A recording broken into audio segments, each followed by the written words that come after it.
Okay, let's start from the beginning here. So I just gave some names here. Exceptional, very good, good, average, not for me. Briefly played, want more. I have a lot of those, actually. And not sure, don't remember. Like, there's some games on here that I'm like, wait, I actually don't know how I feel about them. It's been so long. You know, I played as a kid, and it was cool back then. So there's a caveat on those. A Way Out. A co-op game that I played with a friend of mine. Very, very interestingly made with the split screen and everything. I really enjoyed it. The story wasn't anything crazy, but it was emotional and it was kind of nice. It was almost like a bonding thing between me and my friend. In that moment, I guess. I don't remember if we ever finished it. Because we would play it a little bit every time we met. But it was a good game. It was a solid, good game. And here's another thing. I may just rearrange these as I go on, because maybe I'll put something on exceptional, and then I realize later that something else was even better, then I have to, you know, adjust the values here. Amnesia: The Dark Descent. My first PTSD experience with gaming. Holy shit, very few games have topped this game in terms of scaring the crap out of me. This is, I want to say at the time, it's hard for me to decide exceptional or very good. But the atmosphere in that game was off the charts. Like, I remember sitting in the corners, like almost crying in real life. Because the monster was gonna walk around, you know, and you could not fight back.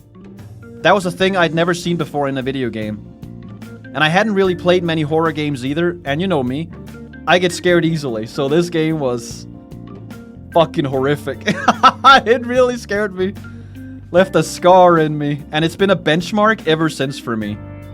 You know, every other game I've played, I go, but was it as scary as Amnesia? You know, that's the game. I'm gonna turn this music down a bit here. Maybe put another one on. I like, A Woman. This one. Let's keep it chill. Oh yeah, Amnesia: The Dark Descent. My goodness, man. There's also so many memories for me related to that game because I played it around the time that Day 9 also played it. So I played it first and then I watched Day 9 play it. And there were so many hilarious moments when he was playing the game. Search it on YouTube for Day 9 highlights with Amnesia. And that was around the time the whole streaming thing took off and I started watching streamers and stuff. It's a really, really good game. I kind of want to put it in between, like, I would say it's almost exceptional, but yeah. Arma 2? I never actually played Arma 2, but I played the mod that came with it. DayZ. Very good. I couldn't find the DayZ because there's a standalone game now and it's not even close. Okay? Arma 2 had a mod called DayZ back in, I think, 2013 or something. The very first iteration. It was buggy, it was janky, half the time it didn't work, lots of issues. But that game, like, affected me physically more than any other game had ever done, I think. It was an online game. You all know what DayZ is about, I imagine, right? You get dropped into this Russian region with no weapons, no armor, and you're just sort of let loose. You're gonna find equipment, and it's like a battle royale. But there's also zombies roaming around, right? And I played that with my friend back then, Jonas. And it was just a magical experience. We had to navigate by stars in the sky, landmarks on the map. Like, we had this map next to us on our second monitor, you know? Or even printed out sometimes. And we would go, oh yeah, this is the barn we need to go to, you know? There's loot in there. And we would go to the airfield in the northwest of the map. Oh man, so many good memories. I remember one time that I broke my leg in that game. Like, not in real life, in the game.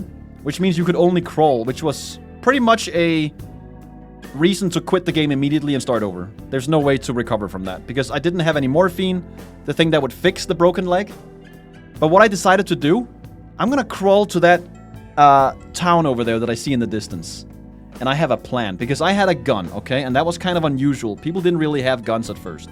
They were rare. And it was a very good gun that I had, too.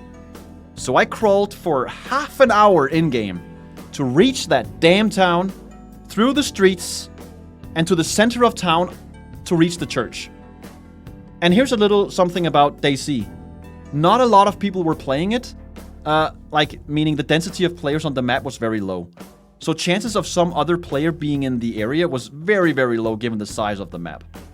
Right? And there were no indicators that there were any other people in the area. But this was my Hail Mary plan. I crawled to the church, I got inside, and then I lay down there with my weapon. I waited for a zombie to come by, out the front of the church. I could see the entrance, right? I shot a whole mag at the zombie and just around, you know, thinking someone would hear this and approach the church. Alright, so I did that and I lay waiting for 10 minutes or something. And lo and behold, a player showed up. And I fucking got him! Right when he entered the church.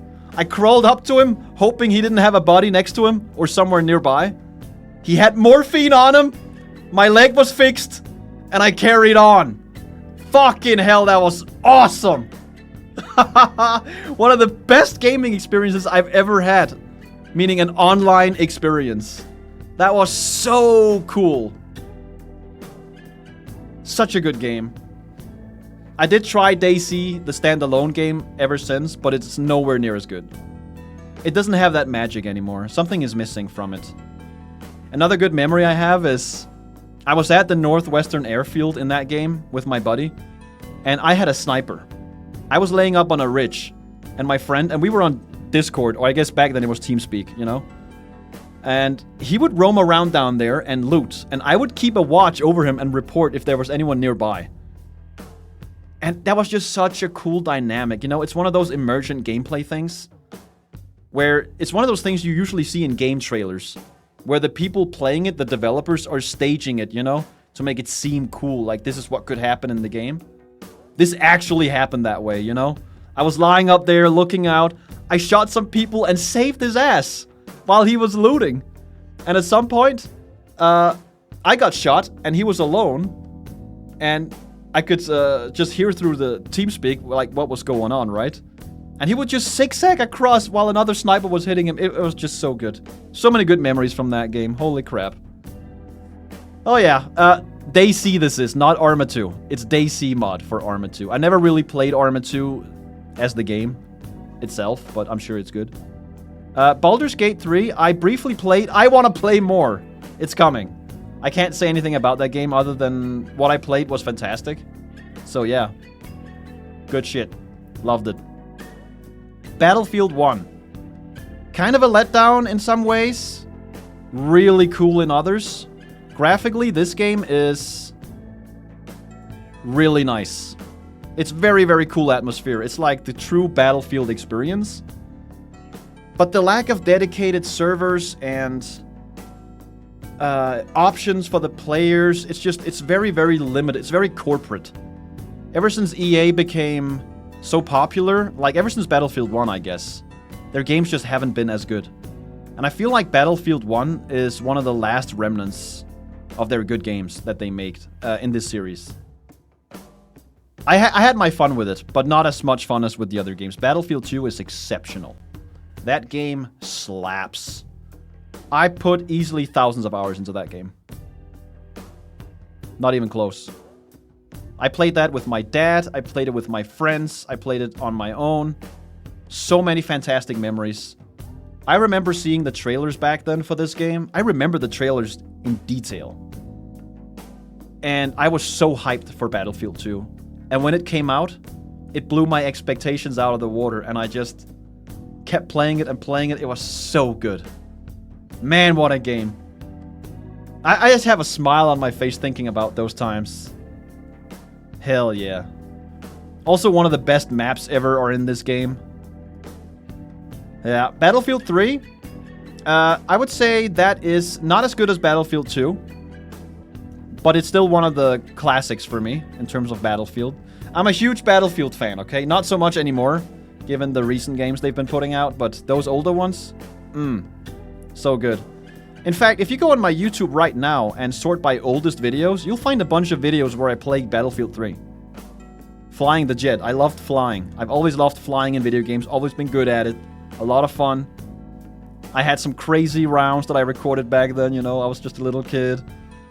I thought it was cool that I would kill 180 people without dying once using the jet. Maybe it was a little overpowered in hindsight, that jet, but goddamn I was good at it. And it felt amazing. Battlefield 4 is not even close to being as good as Battlefield 3. It's still a good game. I'm gonna put it behind Battlefield 1. It's basically Battlefield 3 with shittier maps, lack of dedicated servers. Actually, I don't remember if they had dedicated servers. But Battlefield 4 was still okay, you know? It wasn't terrible.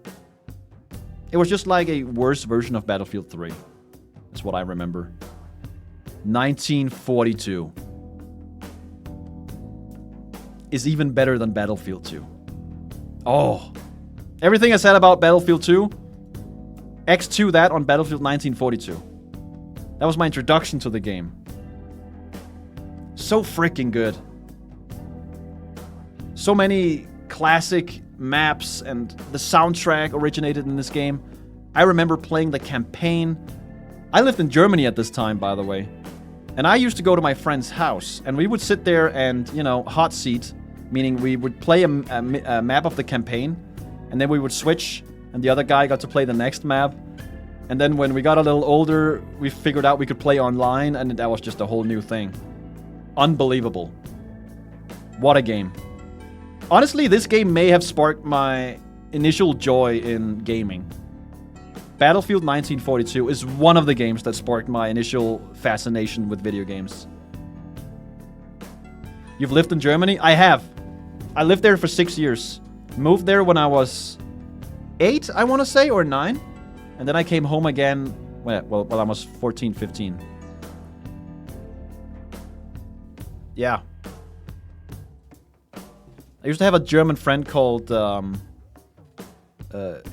Yannick. And we would play Battlefield 1942. I remember one time, this is such a good memory. We were in my room playing Battlefield 1942. And we had this day that was like the perfect day. We were kids, right? But we would play Battlefield 1942 on one computer for like 2 hours, and then we would be tired of that. And then we would go down to the floor and play with Legos for 2 hours until we got tired of that. And then we were so hyped to play more Battlefield 1942. So we got on the computer, played that. And then we got back on the floor and played with Legos. And we just went back and forth. We never got tired of it. It was like an unending source of joy. And that still sticks with me. That was actually sitting at that computer at that desk was also the first time that I ever saw Lord of the Weed, which is like this German, what do you call it, joke?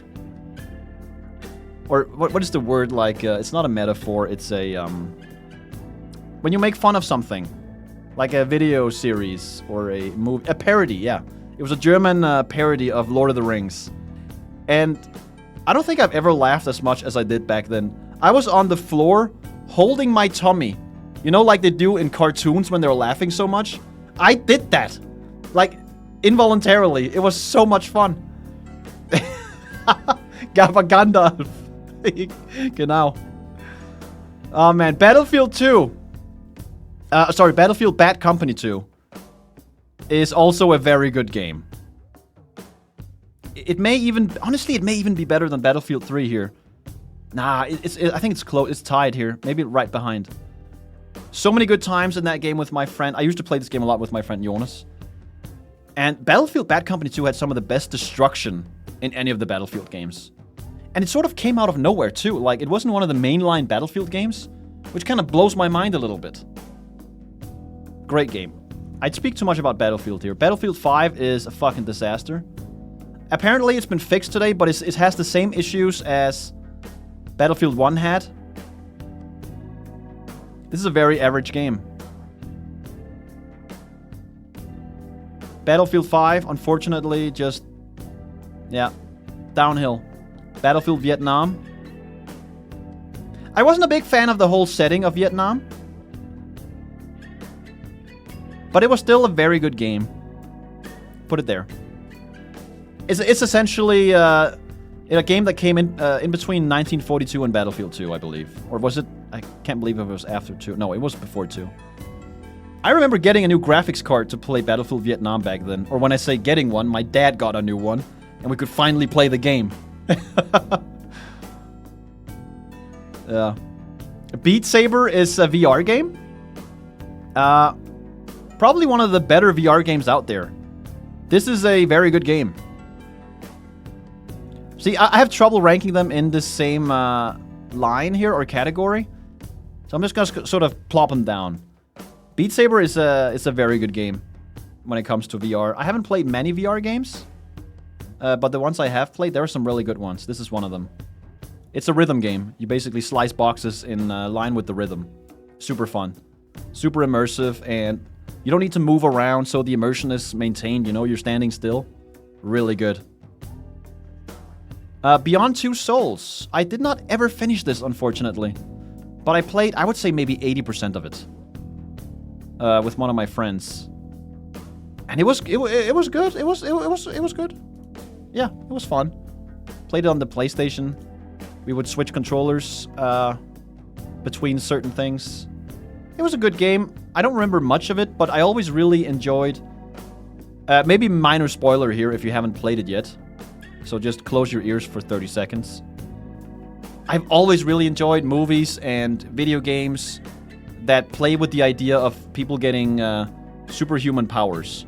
But not in the, you know, MCU type deal with Superman and all that, but like more realistic and grounded scenarios where people get these powers. And I think that was really well done in this, and I think it's cool. I really, really love that stuff. Yeah. Same with time travel. Love that stuff too. When it's like more grounded in a way. Sote. Hey Oliver, I've been loving your gameplay videos on YouTube. Lots of love. Thank you! I'm glad you are enjoying them. More to come. Have you tried Arma Reforger? I have not. It's Golem. But I have heard about it. Don't know much, though. Let's see here. Bloodborne? Ooh! Exceptional game. Easy. That easiest exceptional game ever. Like, it's just so good. It's a neat package in every way. You know, it's a delicious meal. The visuals, I mean, although I played it in 30 FPS, you know, not the greatest, but once you get past the 1 hour mark, you don't really notice it anymore. But like, for its time, amazing game, I guess, right? Visually. Like, just everything about it. It's a Souls game, one of my favorite type of games ever. Love the setting, love the lore, the combat, the maps, and the enemies. Oh man, this game is delicious. It's a great game. Yeah. Really, really nice. Why do I have two of them? Oh, is this a DLC? They're the same. I played it as one thing, you know, I didn't really distinguish too much between DLC. I don't even remember what the DLC was. To me, it was just the whole game. Whatever I played, you know? But yeah, fantastic game. City Skylines I played a little bit of. Never really got far. I was very bad at it. I always managed to kill the city somehow. It's a management type game, which I do enjoy a lot. Never really good at them, but I enjoy them. Same with chess. I'm terrible at chess, but I love chess. I would say this is it's a good game. Yeah, it's a good game. I liked it. I was actually looking forward to City Skylines 2. But unfortunately, I heard it's pretty bad. And it doesn't really do anything better, as far as I know. So at this point, I'm playing Patient Gamer and waiting until they, you know, fix it. Or something. Or add new functionality or DLCs. Maybe release a Game of the Year edition that contains everything. I don't know. Something like that. Command & Conquer Generals. I honestly don't remember much about this game, except that I played it and I had fun with it. To me, a lot of those CNC games kind of merged together in my mind. Except, of course, Red Alert 2. Exceptional game. When I mentioned that Battlefield 1942 may have been the spark of my passion for video games, I may have lied. It could have been Red Alert 2. Because I just had a memory of playing this before I even moved to Germany. I played it on my dad's PC. Yeah. Man, I just remember so much. I remember thinking, after school in Denmark, I don't know if you have this sort of thing where you live, but we wouldn't go straight home. We would go to like a place where all the other kids would go to sort of socialize for some hours before we got home. And I think the idea is we went there because our parents weren't at home. They were still at work. Right? And while I was there, all I could think about was coming home and playing Red Alert 2. No, it's not the park or a hangout spot. It's like a dedicated institution where you go. Like, there's actual people working there, taking care of you, feeding you, and having activities for you. Kind of a daycare, but for older people. Is that crazy? Called aftercare here? Okay. People from Denmark know what it is. Prison? You know what's funny? At the daycare, we would have a computer that was so old compared to the high-tech stuff my father had at home. We had Red Alert 2 at home, but at the daycare, they had this old fucking computer with DOS on it, and you could play Prince of Persia by typing in Persia in the command line, or something like that. And I remember people used to impress each other with, oh, I know this command line will launch this game. Yeah, people went crazy about that. I have a couple memories from my time at that daycare, actually. An older guy that was also there as a kid, I think he may have been like 14 or something, he was one of the older kids, you know, he was cool.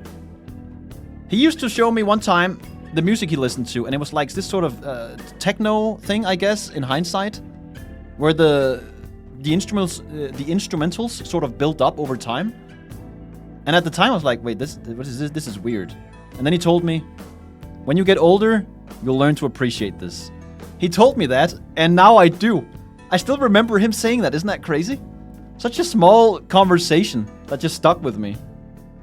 Like Daft Punk, more like you would start with one instrument in the song that would just repetitively play, and then another instrument would come in and add on top of it.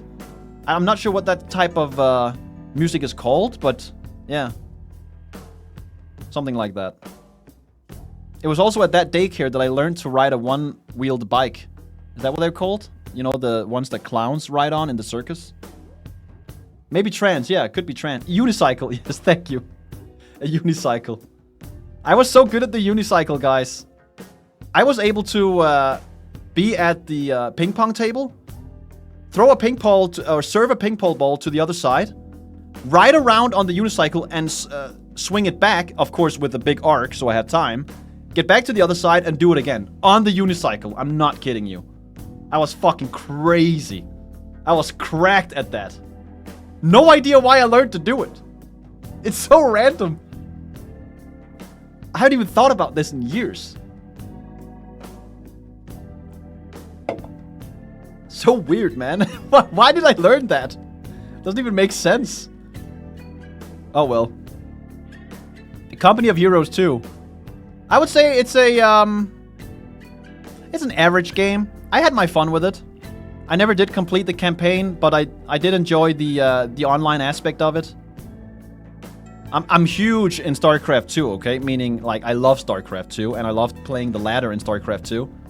So the competitive guy in me was like, you know what, let me go on the ladder in this game and test my mettle. I wasn't very good at it, but I had my fun. I would say, all in all, average game. Had my fun with it. Counter-Strike? I mean, I put Global Offensive here, but it could as well have been 1.6 or Counter-Strike 2 or any other Counter-Strike. It's just a very good game. There's not much to say. Everyone knows Counter-Strike. I played that a lot. I was pretty good at it when I did, until everyone started cheating and I just didn't have any fun anymore. And now I have this constant fear or feeling that everyone is cheating in these online FPS games that I almost never play them anymore. It has killed my enjoyment of online FPS. Not knowing whether or not someone is cheating. Because it's so widespread. It's so horrible. We lived in the golden age once, boys, when we could play these games knowing that nobody was cheating. God damn. I miss those times. I played Crysis, and I thought it was great. I would say this is a very good game. Great story. I mean, what I mean is it's well executed. Maybe the story is not groundbreaking or anything, but it was just so well done all the way through. What a nice package. Similar to Bloodborne, it's a nice meal you get out of that. Love the powers you get from the suit. You feel like a badass. The gunfights are awesome. The environments are cool. I remember thinking this game looked unbelievable at the time. Honestly, I think it still does. Groundbreaking. Dark Souls 2? Ooh, where should we put this one? Honestly, it's an exceptional game. I know people don't agree with that. I fucking love Dark Souls 2. I'm a big fan of Dark Souls 2. Like, to be honest though, if this is a ranking in the exceptional, it's maybe at the lower part when it comes to the Dark Souls, but it's still a fucking great game. I 100% of that game. Had so much fun with that. Love the environments. Yeah. What can I say? I'm a Dark Souls 2 enjoyer. Had my fun with that. Dark Souls 3? I would say it's a tiny bit better than Dark Souls 2. Great game, of course. I mean, not much to say about it. Dark Souls 3. Yeah. Goddamn, man. From Software, Dark Souls. Dark Souls. Ooh, this is... It's better than Bloodborne, for sure. It's not better than Battlefield 1942 for me. It's not better than Battlefield 2. And you have to remember, I'm putting in a lot of nostalgia in these rankings here. I'm doing the same with Dark Souls. Maybe if I played Dark Souls 1 for the first time today, my ranking wouldn't be the same. These are based on what or the experience that I had when I played them, right? Dark Souls, oh, man. I can still hear the music in the character creation screen. Firelink Shrine, I know every path. All the areas are so memorable. I'm not gonna say it's a perfect game, because it's not. I would say that Bloodborne is a more well-rounded game. You know, like the edges have been, softened a little bit more. Dark Souls 1 has a couple more rough edges to it in certain areas. But overall, it's still the better game, I think. It is just that impactful. Yeah. Great time. Also my introduction to Souls games. I saw Man vs. Game play a little bit of it on his stream, and I was like, what is that? That looks like such a weird game. Almost looked like a combat simulator in a weird way. It looked weirdly realistic for a fantasy game or whatever it was he was playing. So I looked it up and I started playing it myself and I was blown away. Yep. Death Stranding? Ah. It's a very good game. Let's see here. I would say it is...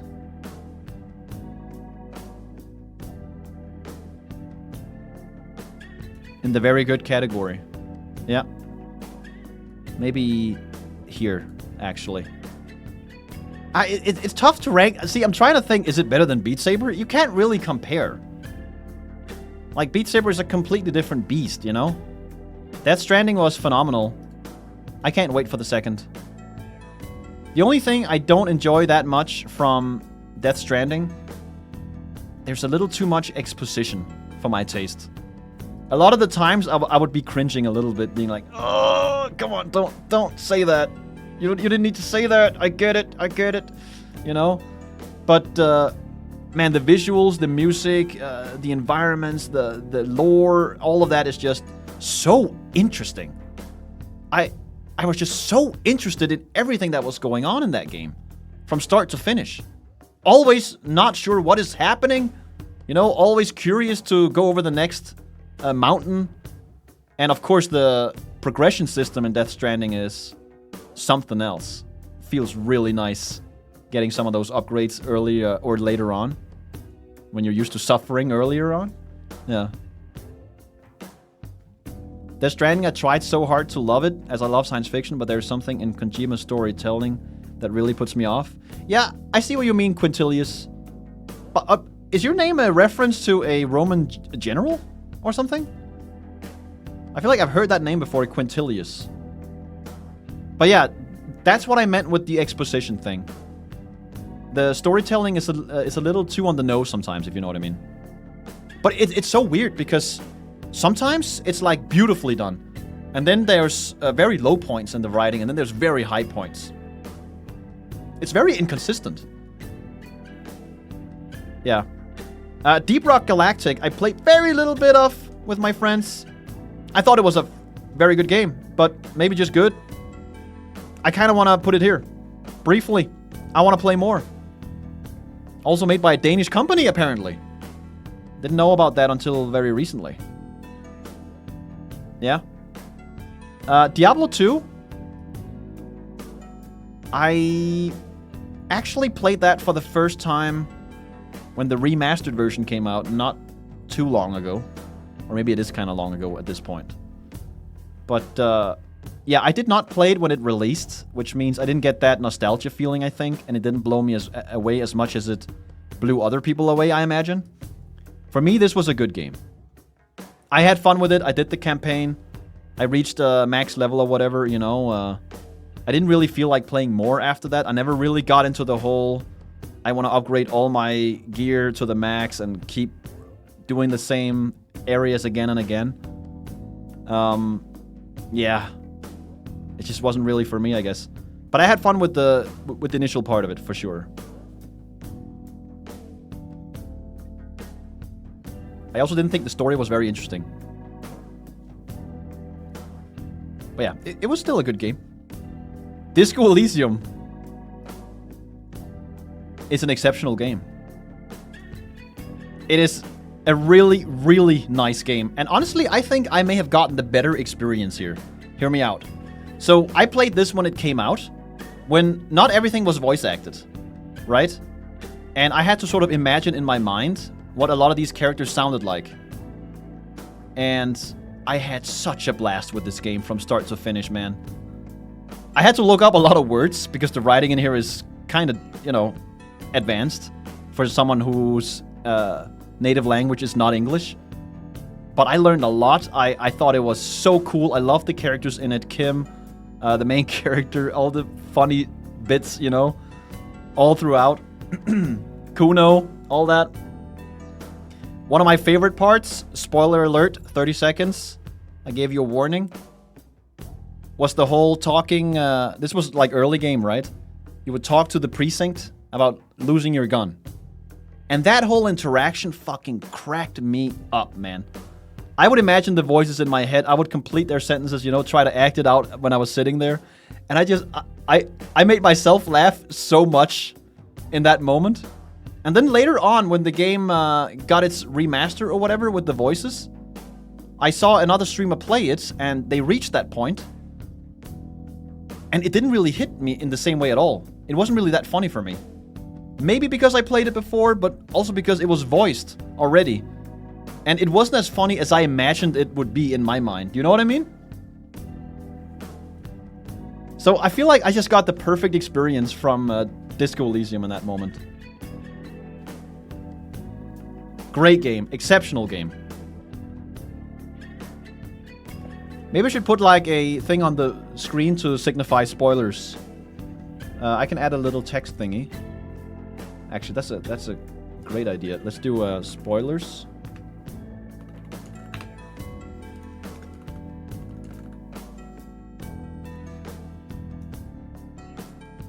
We're gonna have that up here. I'm gonna remove it when I'm done talking spoiler. I'm just gonna activate it when it's time, okay? So you guys know. Because the last thing I would want to do is rob you of your own experience of these games. Like, I don't know how to make it flashing. I can make it red, though.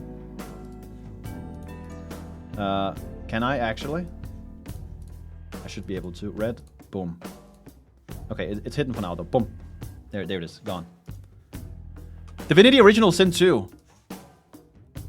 Love that game. I would say it's a very good game. Yeah. My first real introduction to turn-based RPG thingies. I had a bunch of fun with that. Well, what can I say? A little rough around the edges at some point, a little buggy from time to time, at least when I played it. But it was really cool. I had never played anything like that before, so for me that was immaculate. A lot of fun. The first game, I don't know if it's on here. It should be. Well, I never really played or finished the first game. I only got like, what is it, like maybe 10-15% into it. It's never really caught me. Do I even remember this correctly? Was it the first or the second? I'm just gonna consider them both to be one game. Yeah, it was a very good game. I had fun with at least one of them. Don't Starve I played a little bit of. I thought it was a very good game, and I want to play more. Let me put it here. I want to play more of that. I played it with a friend for like, oh, how many hours did I play? Maybe 2 hours or something. It was super difficult. We just kept dying and dying and didn't know what to do. It was it was a disaster. But I had fun. I could definitely see the potential. It's been a while, many years ago. Around the time it came out, I think.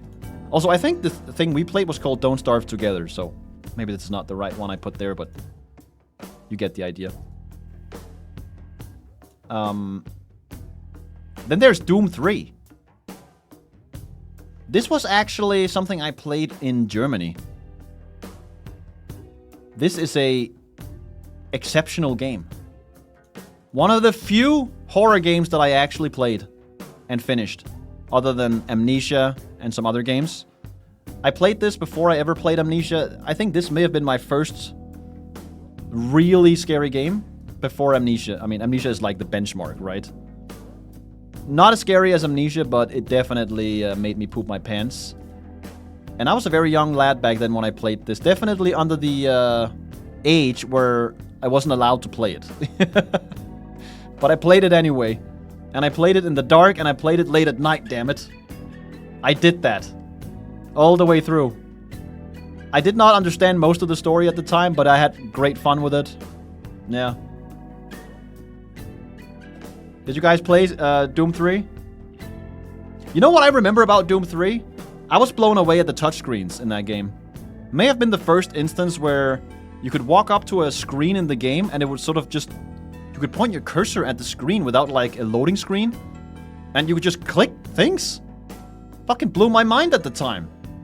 It's like, holy shit. Never seen anything like that. But yeah. Doom is...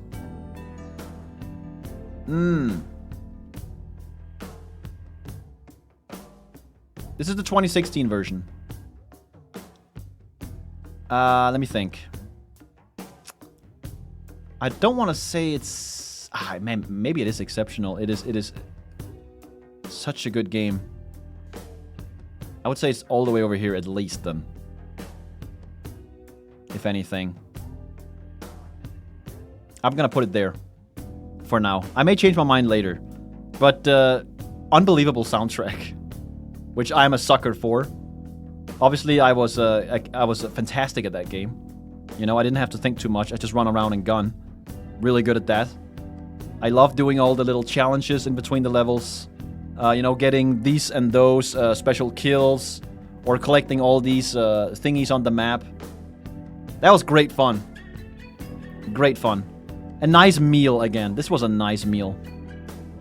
I never did play the game after that. Or the game after that, which... I don't know, if it is it out now? The newest Doom? I think it may be. Dota 2 is an exceptional game. You cannot deny it. Although it is exceptionally frustrating as well because of the online community aspect of it. From a, like, game perspective, design perspective, like what the game does to you, it is an exceptional game. It's just a great fucking game.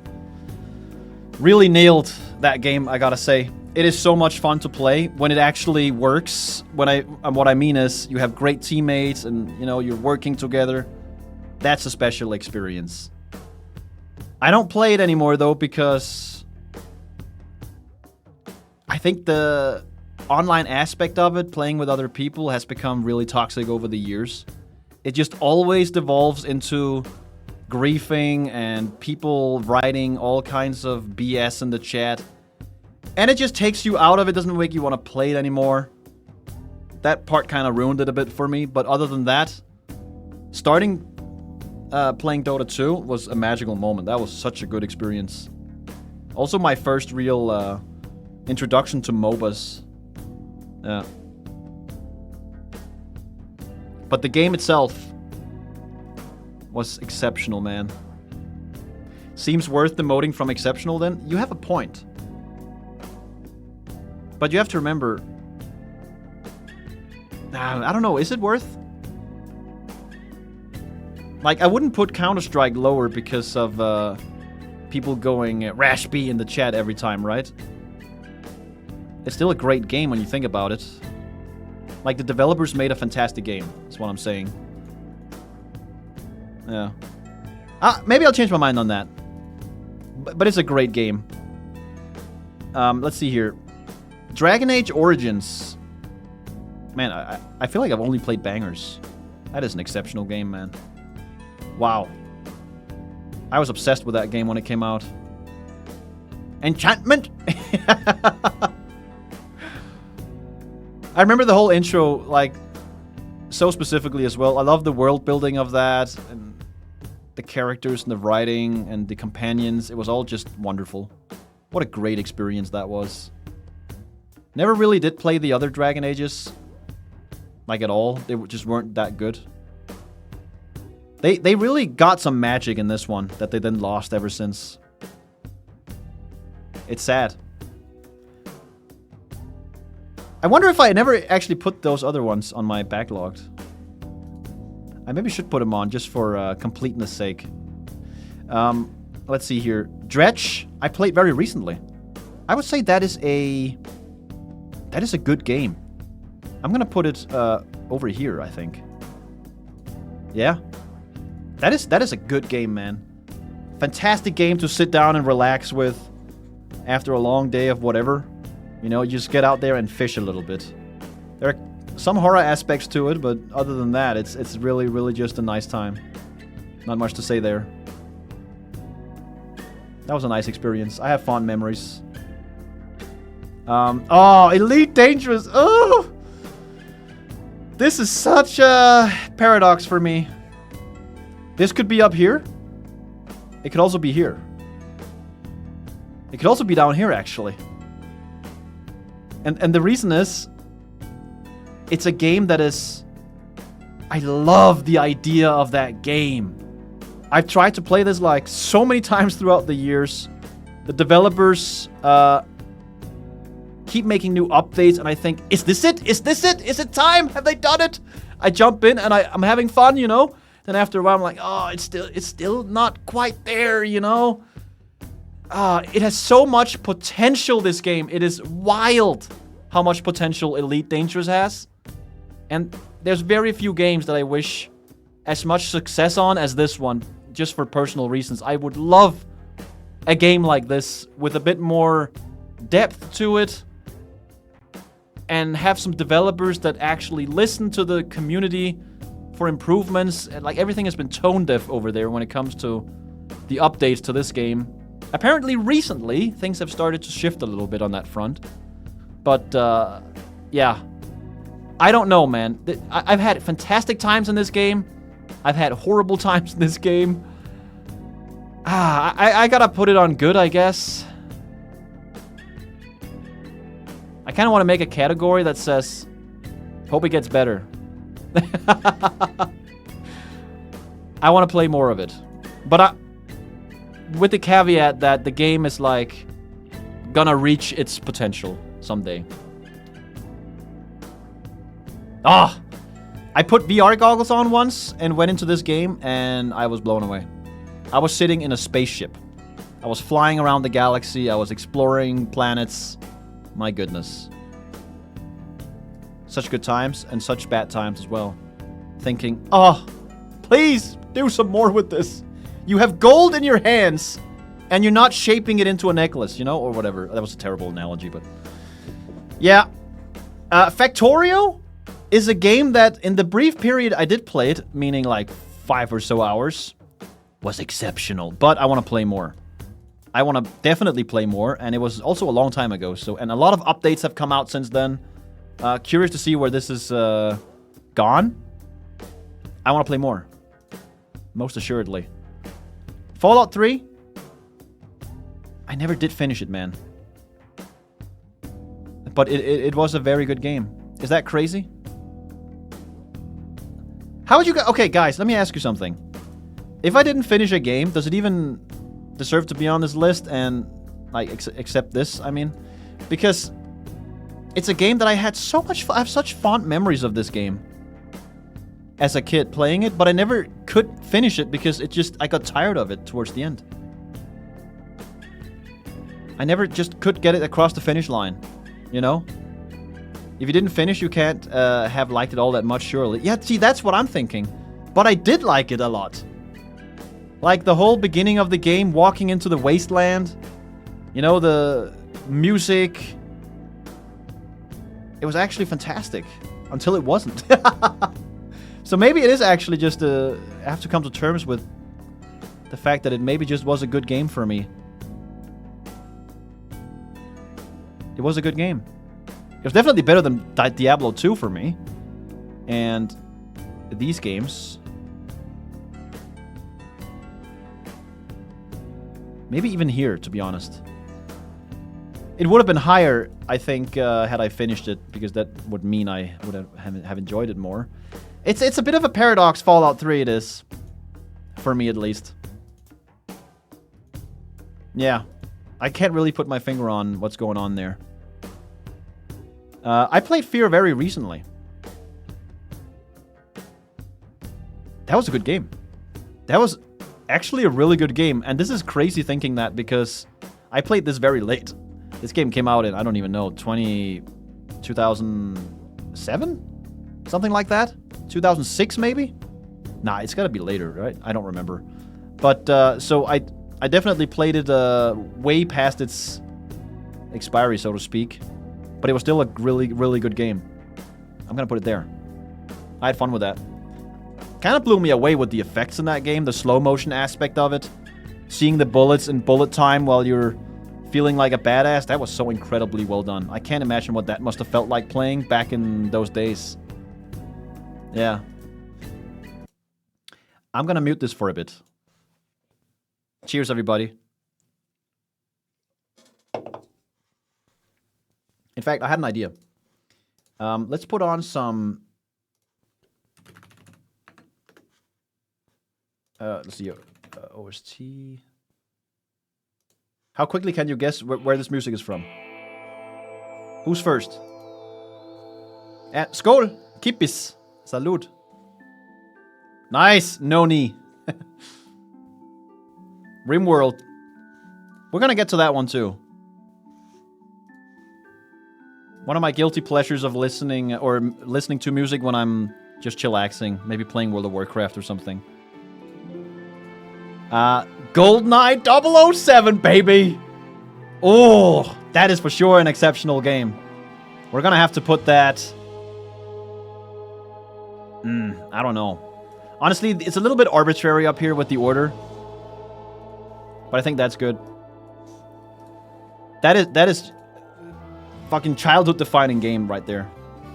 So many good times in the campaign, the music, the multiplayer aspect of it, playing with your friends on those very iconic maps by now, the temple, some of the other places too. The golden gun, you know. I never did actually finish it, I don't think. It was too difficult for me at the time. But I used to play it with my dad too. So many good times. While I was in the daycare, and people may get this wrong, I was not a small child, like I was a grown child, okay? So like 8 or something. When I was in the grown-up daycare, I used to talk about this with one of the people working there all the time. He also played that game. I mean, we sort of bond over that. It was freaking awesome. Yeah. GoldenEye 007. Whew. Probably my first FPS game. Is that true? It was on the N64. It must have been one of the first. Ah, there's also Perfect Dark. Don't remember if that came before or after, though. Oh, yeah. I feel like all these Grand Theft Autos, we can sort of push them together a little bit as one package.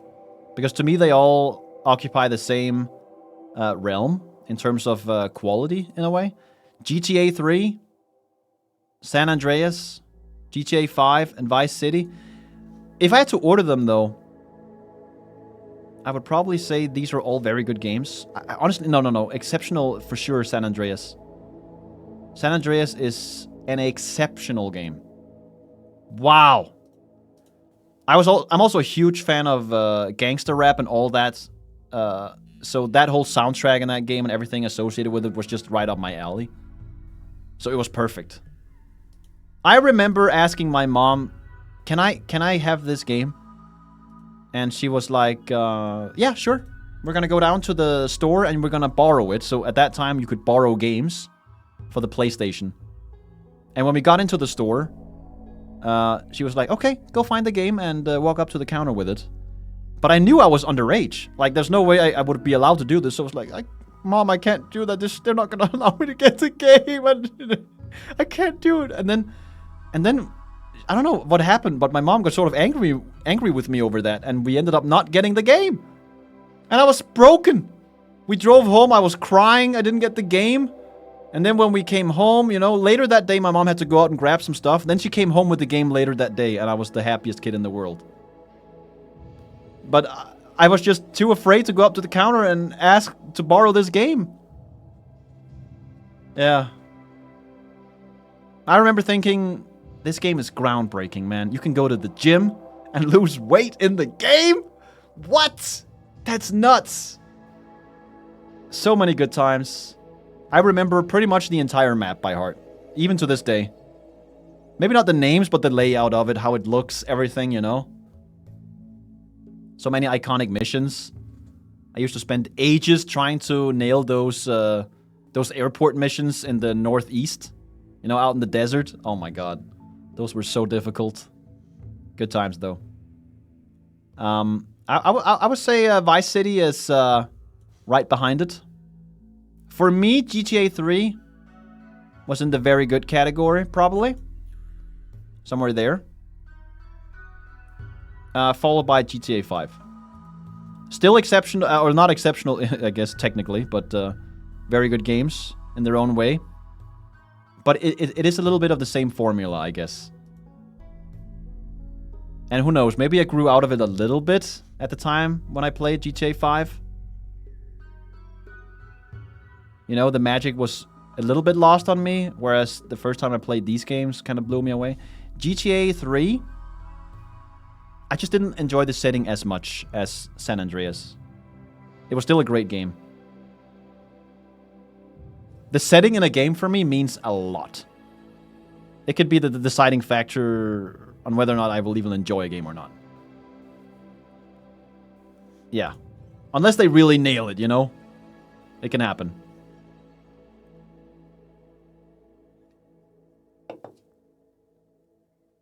GTA 5 was a bit too serious for me. Was it?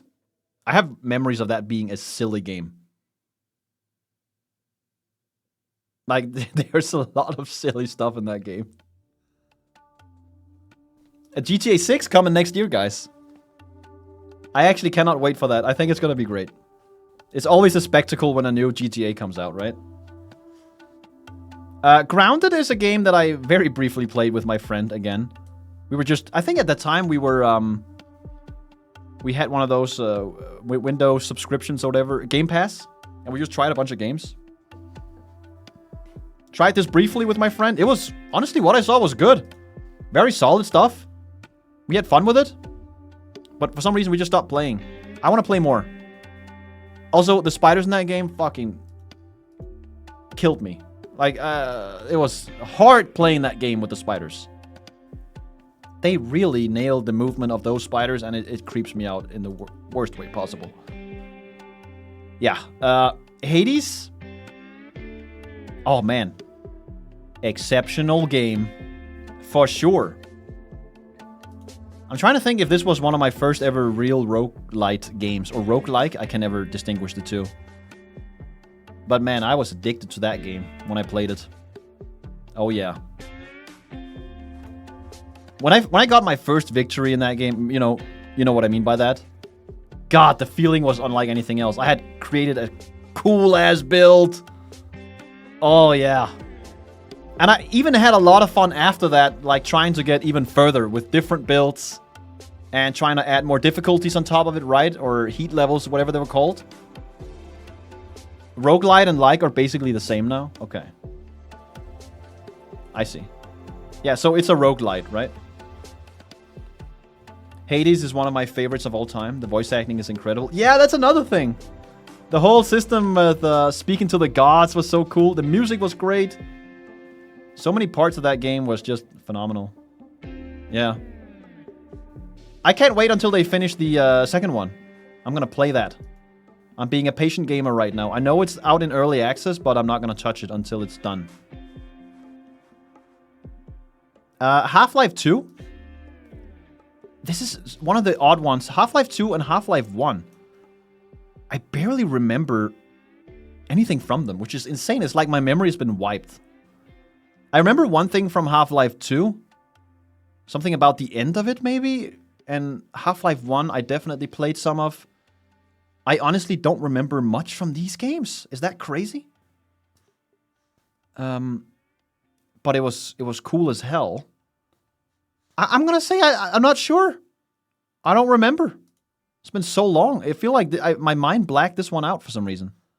Half-Life Alyx, on the other hand, I played recently, and that was phenomenal. VR. Probably the best VR game that I've ever played. No, definitely the best VR game I've ever played. Not that there's many to choose from. Yeah. The VR part definitely made it mind-blowing. The things you could do in that game. Nowadays, maybe it's not as mind-blowing, right? Because VR is kind of a stable thing now. So if I had played it today, maybe it would have been lower, but definitely up here. I would say the things I do remember from Half-Life 1 and 2, in between exceptional and very good for sure. With the first one being a little higher than the second. I do remember that the second one was a little drawn out for me at times. Like, it was a long game. Am I right? It was the second one that was long, right? There were parts of it that were just getting a little repetitive. Can you share the list after when you're done? Yeah, definitely. To me, Boneworks was better than Alyx. Okay, Boneworks is not on this list, but I did play it and I did not enjoy it at all. So we're like completely opposite on that. If Boneworks was on this list, it would be not for me. Did not enjoy that at all. Isn't that funny? How we have like completely opposite opinions on that? Isn't Boneworks just a sandbox? Well, there is a story-ish. But to me, it felt like a student project that just was like a demo reel of things you could do, and it wasn't very interesting to me.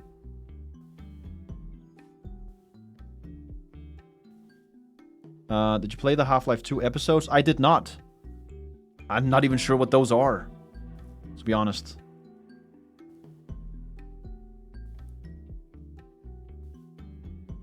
You should? I feel like I should play these again, if anything, just to remind myself what happened.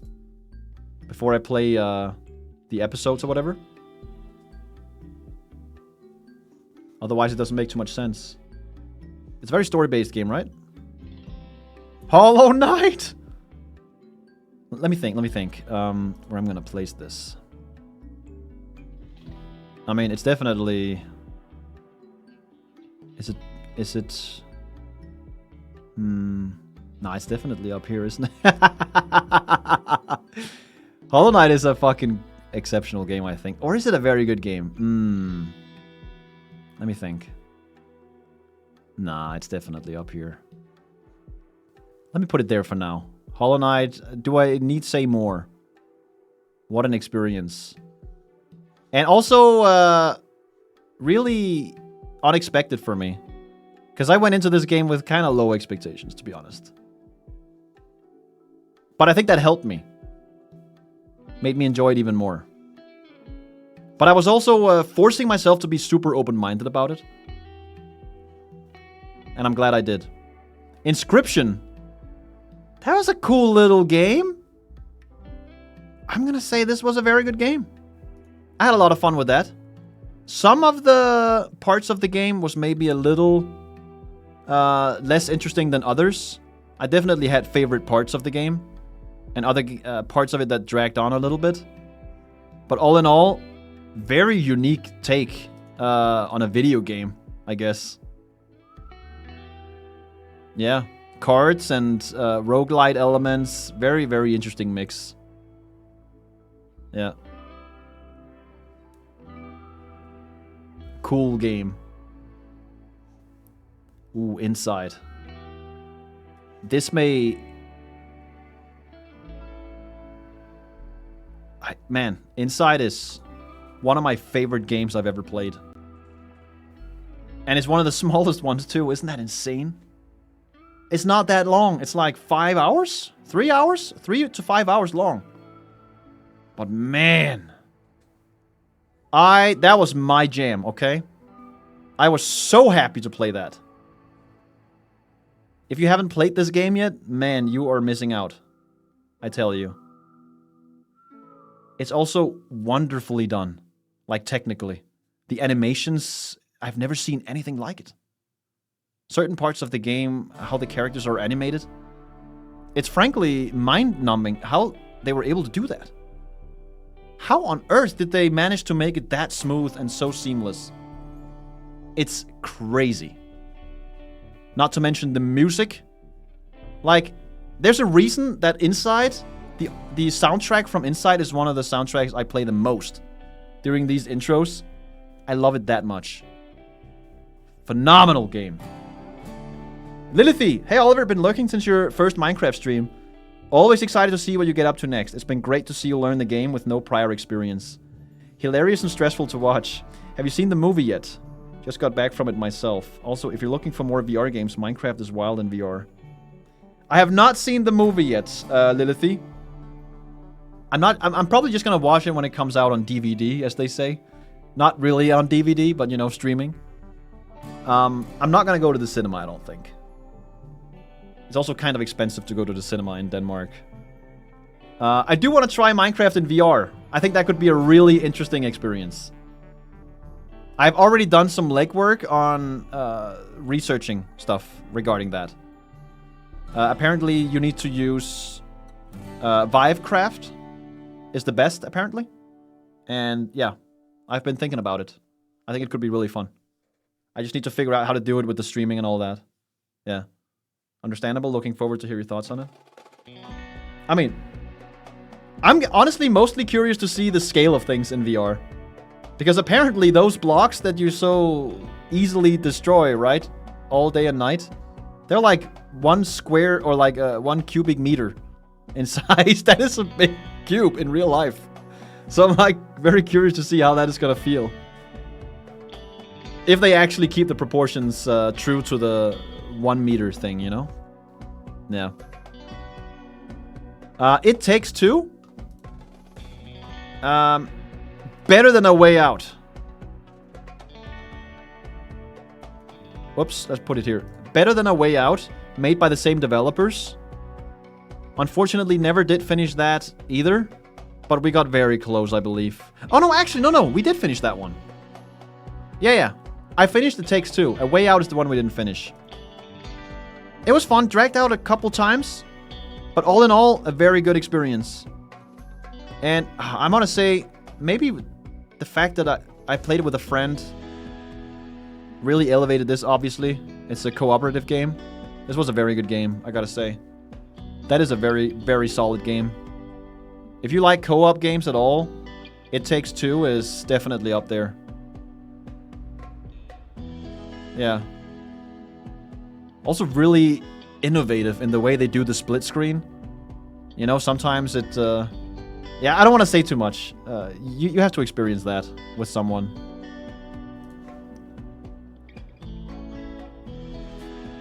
Some people have done VR Minecraft with those expensive movement pads where you walk to move. They walk so many kilometers during those streams. I've heard about that. I don't think that I'm gonna like it though, doing that. I think it's gonna feel unnatural. But that's just my feelings on it. Maybe it's not gonna be like that. Also, I don't have the gear for that. Are you planning on playing Split Fiction? It's the new game by them. Yeah, probably. Not sure if it's gonna be a game I stream though, or if it's just gonna be a game I play with a friend. Who knows? We'll have to see.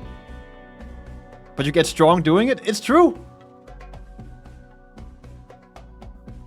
I think you can also lose a lot of weight by playing Beat Saber consistently.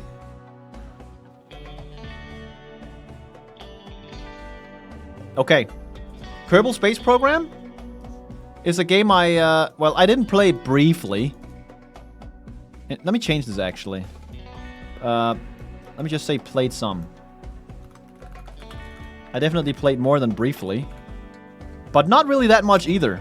I never got to Mars or anything like that. The most I ever got to was the moon, or Luna, whatever they call it. Moon, actually. And then the other moon to Kerbin. Yeah. Anyway, it was very early on in the development of it. So maybe not all the features were there yet. And nowadays, I know there's a lot of mods for it that make it better, all that stuff.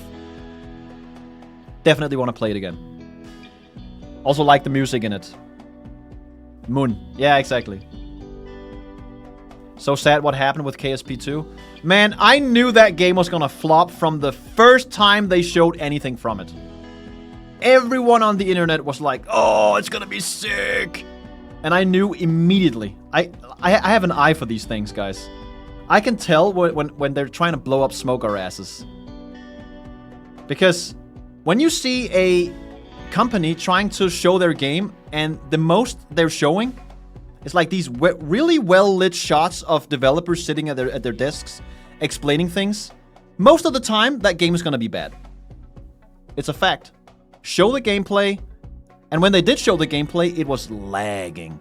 You know, and remember, they're trying to show the best they have, and it was lagging and stuttering, and it didn't look great at all. The UI looked like a mess. I knew immediately this game was gonna flop. It was not gonna happen. I mean, obviously it's not correct all the time what I'm saying here, but it's just my experience, you know? When you have a company that releases that sort of promo material, it always ends up being less than you expect, you know? I don't know. This is weird. Lethal Company I played very briefly on stream. But I have a feeling I'll get back to that with some real-life friends at some point. Maybe playing it off-stream, honestly. Maybe on-stream, who knows? But I could easily see myself having a lot of fun off-stream with this, with some friends. But it's a very interesting concept. For sure. I'm just a little scaredy cat. So it's difficult to get into. Life is Strange is an exceptional game, man. Wow, that game made me cry. Ugly cry. Fucking hell, just thinking about it now makes me like, oh, makes my heart beat faster, you know? Love that. I'm also a sucker for teenage drama. Is that weird? It's one of my soft spots. I love it. I love the whole... hold on, I'm gonna put a spoiler tag here. Spoilers! There you go. While that is up, I'm spoiling. I love the whole supernatural element to the game. You know, like I mentioned earlier, a little bit more rooted, but still supernatural. Man, it was the best mix of all those things I love. It was almost like a TV show with the elements that I love in it, and I could play it myself. I love the relationships between the characters in that show. Or in that, see, I'm calling it a show. In that game. Fantastic. There we go. It's gone now. So yeah, Life is Strange gave me similar vibes as when watching Twin Peaks, which is a very, very good thing. Loved it. Metro Exodus. I don't remember much from this game, to be honest. I played not all of it, I'm pretty sure. Honestly, it's kind of a blur. I'm gonna put it there. Maybe I did only play a little bit of it. Yeah. I'm not sure. Maybe I should just put like, I'm not sure. Yeah, I did write that, I guess. Not sure. Minecraft. Ooh, Minecraft. Well. Very unexpectedly came out of nowhere for me. And was like, sup, dude? You ever played this game? And I hadn't. And now I have. And it's an exceptional game. Let me try and think where I would put it, though.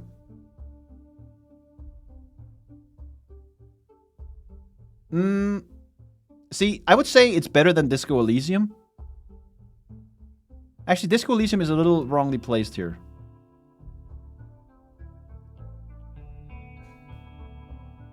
There. I can't go down into the nitty-gritty with this to that degree here. It's gonna be too crazy. But Minecraft is an exceptional game. There's no denying that. I'm having a blast in Minecraft. And you know what's crazy? I think this may even have been higher if I had played it back when it came out. The fact that it's such a good game for me now is blowing my mind. You know, I'm late to the party on this. And it's still, like, a lot of fun. Minecraft is a flawed game, but the flaws only really come out after you've played a metric fuckton of it. Yeah, that's a little bit how I feel about, where is it? Where did I put it? The fucking space game. Where are you? What? It's not here. I'm blind. Did I actually not put it? Yeah, ED. Yeah, ED. Where is it? Elite Dangerous. Am I blind? Oh, it's here. It's here. I see it now. Oh my god. I'm sorry. The flaws of what makes Minecraft so perfect. Yeah, I can see that. So I actually did talk with one of the developers of Minecraft. Apparently one of the... what was his name? He called himself... lead technical... Or no, lead developer. One of the lead developers of Minecraft. Mojang Horseman. Yeah. And he asked me sort of... So as a new player, what do you think we could do better, you know, to bring people in? And I actually did tell him, honestly, you shouldn't change much. Because the fact that it is so uninviting at times and unintuitive at other times is kind of what makes Minecraft Minecraft. If they had too many tutorials explaining this and that, it wouldn't be the same. King B-Dogs? I'm not going to say who it was, because he wanted to remain anonymous. I did ask him if I could record it, and he said no, so... I respected that. Is Cyberpunk on this tier list? No. It's not, because I'm still playing it. Guys, Need for Speed Underground 2. Oh man, that's an exceptional game. And it's weird, because I don't really play racing games at all. But as a kid, this came out around the same time as San Andreas, I would say. Maybe plus or minus a couple of years. I don't remember exactly. But I played that religiously. Man, the music in that game, I still have them stuck in my mind. And some of those tracks were so difficult, I spent days on some of those levels to finally beat it. And when I did beat that level, that one annoying level, it wasn't even the final level, I felt so good. It was an incredible feeling. Need for Speed Underground 2 was the shit. Man. I can't even recall the last time I've played a racing game. Maybe I haven't since. It's kind of insane. No Man's Sky I played very briefly. I want to play more. They're still updating the game, adding new things to it, so I'm just being a patient gamer, you know, waiting for my time to strike, and I jump out. And I consume the game in one go. Like that. Noita. Noita is... Ooh, Noita is... Let me think. It is a very good game. It's a very good game. I spent a lot of hours in that game. By the way, I'm just putting it randomly here. It doesn't actually mean anything. I just didn't want to put it at the end. I didn't want to put it at the front either. So it's like, that feels about right, you know? Yeah. Also, I did not experience everything there is to experience in that game. There's like so many secrets buried in that game, literally. So maybe I'll go back there at some point. Who knows? But I had a very unique experience with that game. Very, very unique game. Yeah.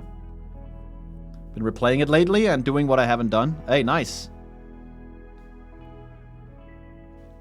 Let's see here. Ori and the Blind Forest. Wait a minute, which one is which? Oh yeah, this one is the second. I would say Ori and the Blind Forest is a good game. It's a good game. Ori and Will of the Wisps, it's a very good game. I enjoyed both of those quite a lot. It was a nice package. It was a nice little meal. Not my favorite meal, but it was a nice meal. It satiated me. It brought a tear to my eye at times. And it was just like a nice... It was almost like a movie experience. You know, watching a movie. Really nice. Yeah. The crazy thing about Ori, Will of the Wisps, is the combat system they added in that. Like, I couldn't even see how they could make this one even... I didn't even think they were gonna do something like that in the second. So that really blew me away. I was pleasantly surprised at the new combat in the second. Worked really well. But I have to say that some of the moments in Ori and the Blind Forest may even be exceptional. Like... There are certain times, certain sequences in these games that are out of this world. And I think you know what I'm talking about. Like, it's like all the emotions at once. It's just all peaking so much. In both games. But even more so in the first, I would say. The second game has a chase sequence that has a phenomenal soundtrack that I can't get out of my head. Yeah. The music as well. Outer Wilds... I'm not sure. I don't remember much. No, I'm kidding, of course. I would say Outer Wilds is... It's an exceptional game. Where exactly is it, though, is the question. It's not better than these some From Software games, for sure. I think it is better than Dark Souls 2. Is it better than Red Alert 2? I think it... maybe is. It's hard to tell. I would say it is. Outer Wilds is an exceptional fucking game. Man. Great times. I still get teary-eyed just thinking of some of those moments in that game. The music in it. Everything that's happening, the realizations you get while playing it. Yeah. Unbelievable. And made by a small team as well. Like, it's not a very graphically impressive game or anything like that. But they still managed to make something so beautiful. Yeah. Just the OST is enough for it to be top tier. Yeah. I would even say the music on Timber Hearth is one of the worst tracks in the game. It's still great, but from all the tracks in the game, it may be my least favorite. That's how good the music is in Outer Wilds. Yeah. For me, definitely the Nomai related themes are fucking S+ tier. And of course the music, you know which track I'm thinking of here. I don't want to say too much. If you haven't played Outer Wilds yet, play it. I think you're gonna find something to like there. Unless you're just entirely not into it, then it's, of course, perfectly fine. Papers, Please is a game that is currently being released on the channel, which is kind of funny. This is a very good game. This is a very good game. I think I enjoyed this even more than Inscription, even though I'm bad at it.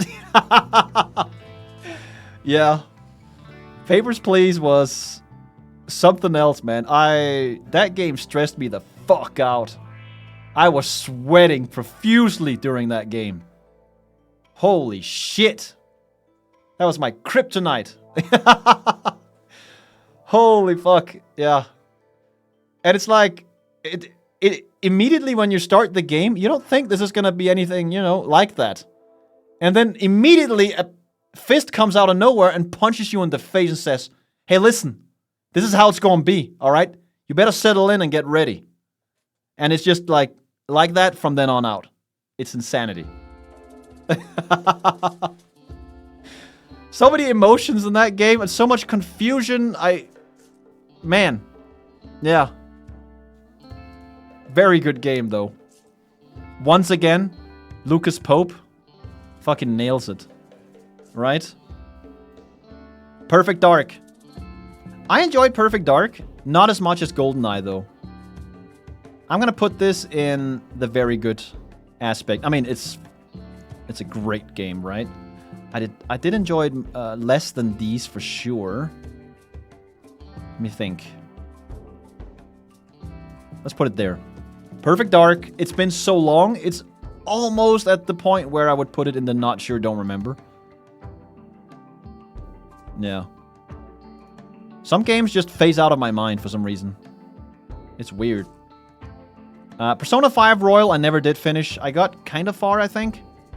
But it's a very long game. It's a very long game, and yeah, there's lots to do. But the music, the UI, the combat system was kind of a new thing for me as well. The whole, you know, turn-based RPG-ish type combat system. Probably one of my first introductions to it, other than, well, Undertale, I guess. Those two games, I think, are the ones that introduced me to the whole... what is the word for this type of RPG? Is it JRPG? I guess it is, right? It's a very good game. I don't know if I want to go back, actually. Do I want to go back and play that one day? The thing is, if I were to go back, I would have to start from the beginning, because I don't remember where I left off and all that. And I'm pretty sure I would just get burned out on it if I did it. JRPG? Okay, yeah.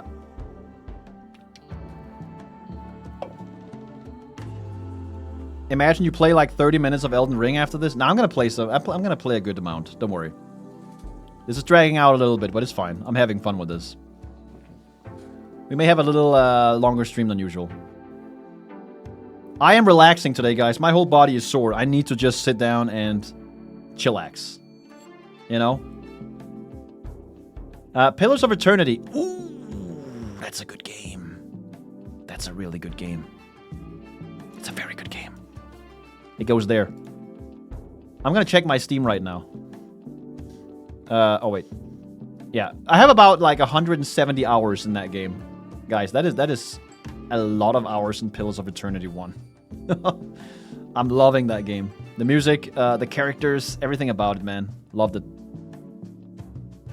Also one of the first types of games that I played in that sort of style with top-down RPG. Yeah. All of that. Cool. Portal 1 and 2. Easy exceptionals. 2 is even better than 1. I'm not sure where to put them in here, though. I think, yeah, I definitely enjoyed them more than Dota. Let me see here. Yeah, this seems about right, actually. Yeah, these games slap. Wait, where's the other Portal? Oh, there it is. Yeah, like that. I think that makes sense. I love the humor in these games. I forgot her name now, but... what's her name? GLaDOS? Like, every voice line with her and Wheatley, I think, in Portal 2. So good, not to mention, you know, towards the end, all the stuff that happens. Phenomenal. Just a super solid experience. Once again, Valve is just king of making these experiences. Prey and Prey Mooncrash. I'm gonna put those together as one package. Oof. Bordering between very good and exceptional. Maybe slightly eking out on exception. Nah. Right here. I would say the base game is better than Moon Crash. It's a very different experience for sure. But it was such a cool experience. And a very recent one too. I played this a year ago or something. Yeah. Prey was a fantastic experience. Love the talent trees and all that. The feeling of progression. I love the sci-fi aspect of it. Definitely, for me, a very important aspect of it. You know, the location of where it's taking place and all the concepts. Stuff like that is really something right up my alley. Nemer, I can't believe you haven't played Red Dead 2. It's absurdly good, like by far one of the best games ever made. You can put hundreds of hours in and still find new details. Well, I don't doubt that. I'm gonna play it one day. But I'm gonna play the first one first. So, Red Dead 1 and then Red Dead 2.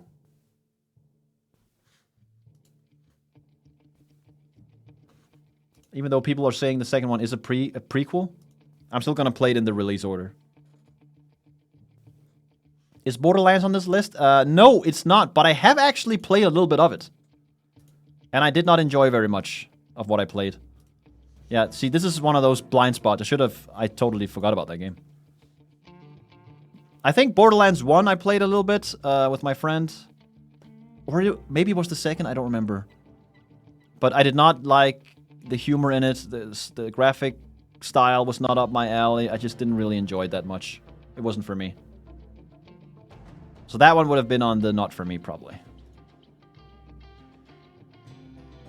I played Portal myself after having already watched others play it.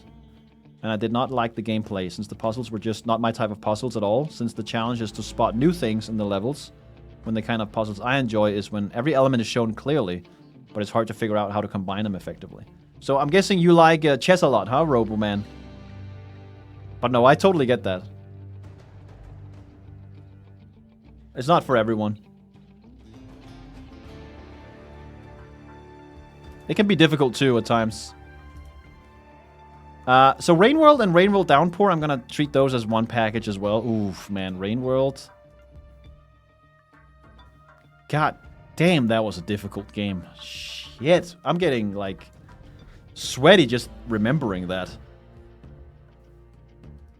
I don't know where to put it. I would say it's a very good game. How much did I enjoy it? Let me think. Compared to... It's so hard ranking these games, by the way. This is by no means a, like, precise list in the terms of the ordering in the different categories. I don't know. I would say it's a very good game, man. I definitely enjoyed it more than It Takes Two. Now, you know what? Actually, hold on. It Takes Two is definitely down here. I would say... Yeah. Maybe, yeah. Something like that. Feels more right to me. What did I just get? Oh yeah, Rain World. Downpour is the thing I played, right? So they're just gonna be together, I guess. I definitely enjoyed it more than Ori. It was such a unique experience. Like a more epic and grand experience, you know, in this foreign world. This ecosystem alive and thriving, and you're just this little piece of shit trying to get through life. Man. I also need to play the new stuff that came out for that. Forget the name of it, but some kind of black slug cat? Right? The Void? Something Void? Blackness? The Watcher. Yeah, exactly. You know what's funny? You guys said The Watcher, and immediately I thought of Dr. Dre and the song The Watcher. Right after we were talking about, you know, the blackness. It's kind of funny. The Void. Slugcat is Void. Rain World really makes you feel like you're not Batman. Yeah, you don't feel like a superhero at all. But then you do anyway when you actually manage to pull off something insane. Resident Evil 2. So I played these not too long ago, like maybe a year before I started Outer Wilds. Honestly, I don't remember exactly when, but I was like, you know what? Let's try some older games. Let's try Resident Evil, the first, and I actually really enjoyed it. It was scary, but not like amazingly scary. I'm gonna put this...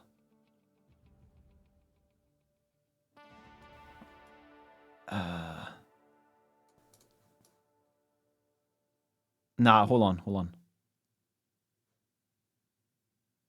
Here. Nah, that's not right at all. Every time I try to put one of these down, I look at the ones next to them and go, did I enjoy it more or less than those? You know, it's difficult to do this. It's a very good game. Resident Evil 2, though, was also very good. I would say it was even a little bit better for me. Except that it just sort of stopped. Like, what the hell? I was like, oh, this is fucking great. I'm loving this. And then the game was over. I'm like, wait, what? We're just getting started. What do you mean it's over? The game's over? What? Like, that was so unexpected. Came out of nowhere. It's like they got to the good part and then they just stopped it. Such a weird experience, but I had a lot of fun with it. Definitely a very good game. The little bit I played. A certain character in that game really scared me, man. Like, that is really bad. I can imagine if I was younger and I played Resident Evil 2, I would have had nightmares for weeks. I think you know who I'm talking about. I did not play the other Resident Evil games. Nope. But I want to. I know that there's a Resident Evil game with a very big lady in it. Don't know which one, but I want to play it. I want to play all the games. Return of the Obra Dinn. This is another one of those games similar to Papers. Man, what is it about Lucas Pope? Making games that I'm bad at. I had so much trouble with this game. I would say I actually enjoyed Papers, Please more. This one is just right behind it, I think. I think I enjoyed it more than Inscription, though. Even though I was bad at it. I am not a good detective, guys. It's just a fact. But I'm still having fun. And that's what matters. RimWorld I played absurdly little of. But I played enough to know the music was great and then that I wanted to play more. Yeah. I barely understood the basic game mechanics when I stopped playing it. I think the learning curve was a little steep and I was just not having the patience at the time. Or I did not have the patience to keep going. But it was definitely very intriguing. The whole idea, I loved it. Risk of Rain 2 is super fun. This is a good game. I played this with my friend Mikkel, and we played it quite a lot. I would say I enjoyed it more than It Takes Two. That was fun. My favorite character is the guy with the little turrets. The turret man. Also runs beautifully.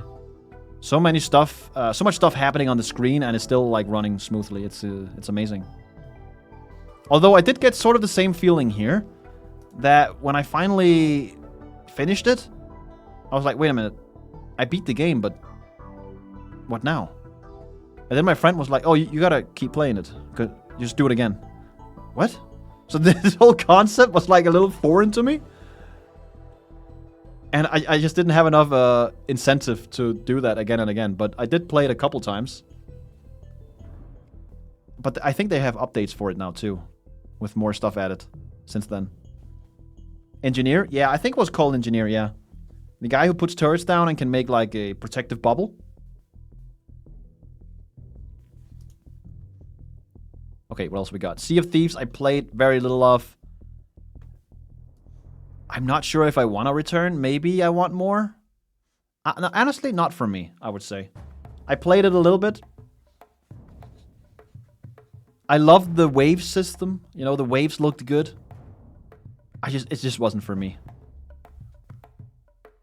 It felt a little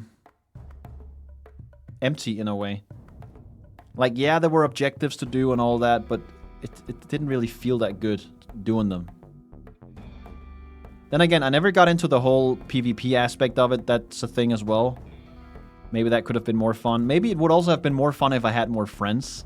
Because it's definitely a game that could be more fun the more friends you have, right? Don't have a lot of those, so that goes on not for me for now. Sekiro, Shadows Die Twice. Probably my least favorite FromSoft game I've played. I still beat it. It was tough. It was fun. But definitely my least favorite FromSoft game. I'm gonna put this in good. It was a good game. I was not a super fan of it at all. Yeah. I did not feel any progression at all, which is what I really like from these types of games that FromSoft puts out. It was more like parry-based and all that, which is... It was fun, you know, to learn that.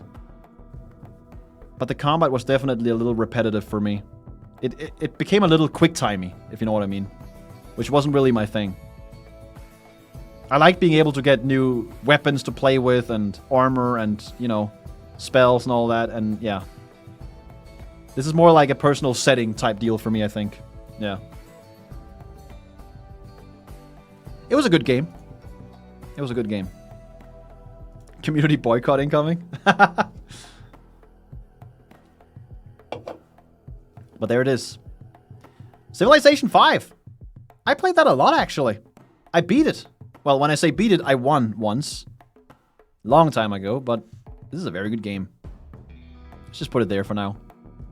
Yeah, you all know what Civilization is about, right? I played a little bit of Civilization 6, not sure if it's on here. And then I quickly dipped out again. Because it just wasn't as good as 5. They didn't add as much stuff to it back then when it came out. Haven't really played any Civilization since. But I definitely got bitten by the just one more turn. Sickness, or whatever how you say that. Dude, Silent Hill 2, for me, was fucking exceptional. Oh my god. Really surprised me. This thing is crazy. I'm gonna put it here. Man, Silent Hill 2. Wow, what a story. Unbelievable. And that's despite being a horror game, which is not really my favorite thing in the world. Incredible. One of the best games I've ever played. I'm getting goosebumps just thinking about some of the things in that game. Whew. Man. Slay the Spire. Where do we put that? Slay the Spire. It's one of those games I kind of want to put down here because I want to play more of it. But there's other games I would rather play first more of. You know what I mean? I think I enjoyed this amount. I had fun with that. It's a really difficult game. And I am not the best at making these decks and, you know, utilizing the synergies and all that. Definitely one of my weaknesses, for sure. But I'm still having fun with it. It's like those other games that are difficult, like Papers, Please, Return of the Obra Dinn. One of those games that I just can extract so much joy from, even though I'm not good at them. You know what I mean? Like chess. Okay, what else we got? Soma! Ooh, that is a fucking exceptional game. Holy shit. Where do we put you? I would say here for now. Soma was so good. Wow.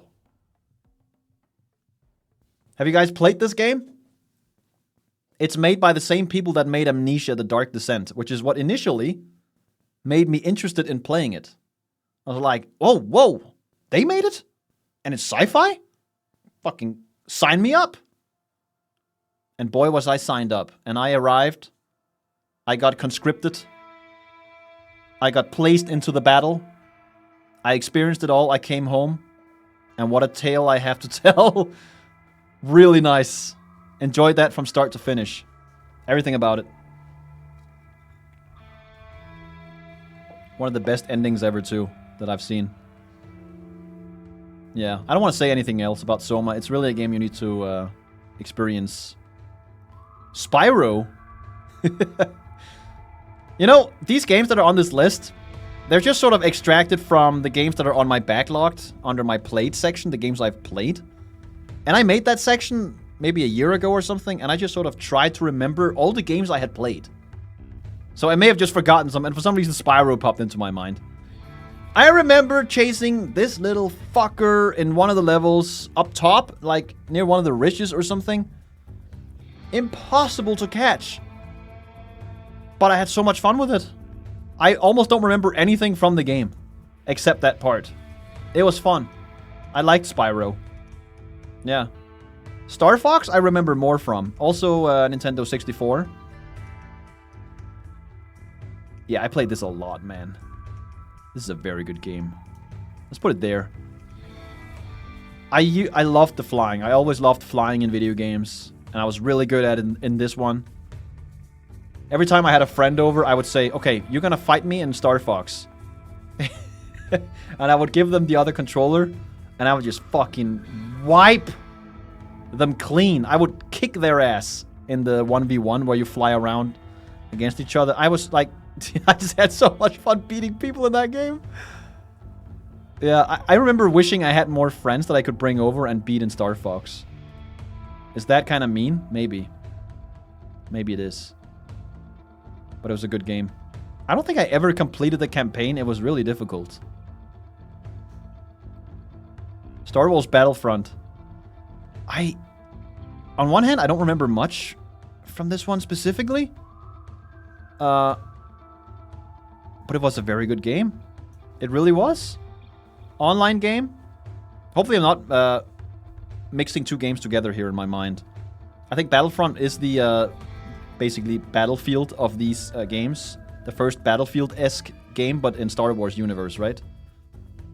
And I'm a huge fan of Battlefield. Holy crap, Battlefield 1942 is actually #1 right now. Is that true? Let's just revise for a second. I think so. I think so still. It's just... Yeah. I've talked about it. Star Wars Knights of the Old Republic.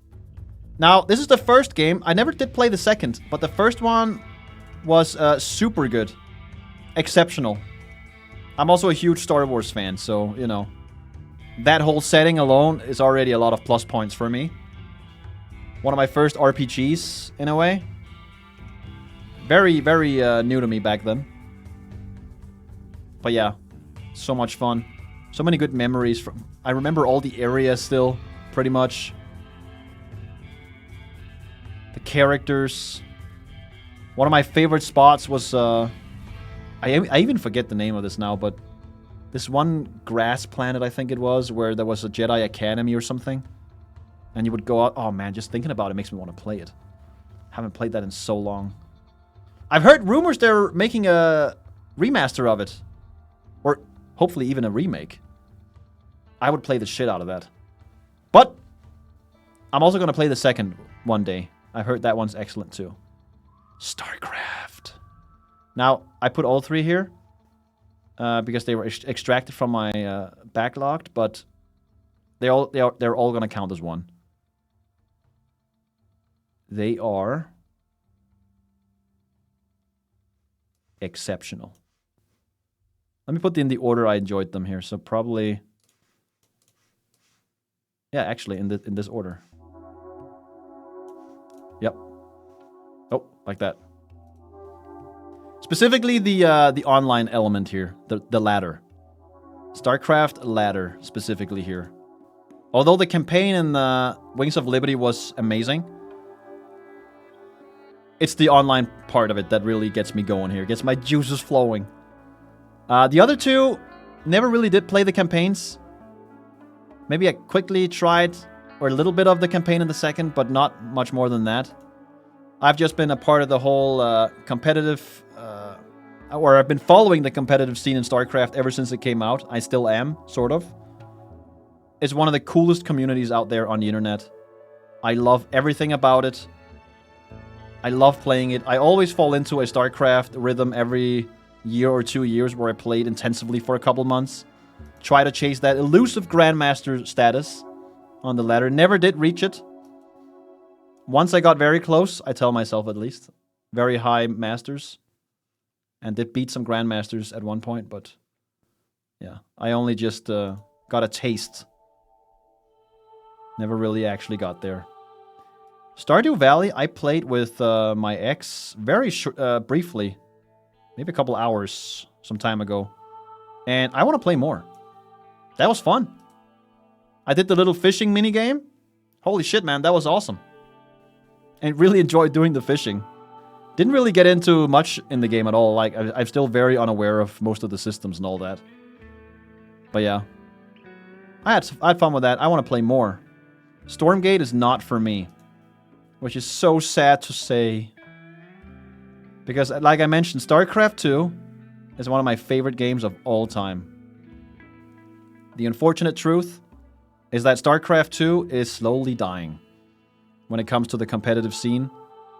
There's just not much money being poured into that scene anymore, and the tournaments are slowly dying out. The game is on life support.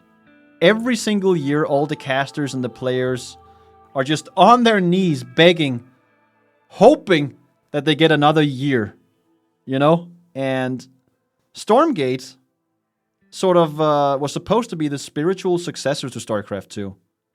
A lot of the developers from StarCraft 2 and other really big RTSs sort of came together and created a company called, oh, I forgot the name now, actually. Frost Giant? I think Frost Giant Studios. And they decided to make Stormgate. Now, spoiler alert or disclaimer, it is an early access, so things may improve, but for now, it's just not doing it for me at all. It's trying to be StarCraft, and it's just not at all. It's trying to be Warcraft, and it's just not at all. It's trying to be something that makes no sense. And I'm not a fan of it. It's not for me. Yeah. Stronghold? I had so much good times with this, but I don't remember much of it. It's crazy. It's been so long. But I do remember having a blast. Yeah. I remember a lot of the voice lines from that game and the music. And the fact that you needed to make like a stockpile for all your meats. I loved stacking up or looking at how the meats and the grains and all that visually got stacked inside my granary or whatever it was. I loved all those little tiny details in those management RTS games. A lot of fun. Man, Subnautica. Now that is a game. That is a game. I'm gonna say this game is definitely very good. Is it exceptional? I don't think so. I think there's... Oh wait, where am I gonna put this? Let me think. How did I enjoy this in comparison to the other games here? I would say, is it better than Prey for me?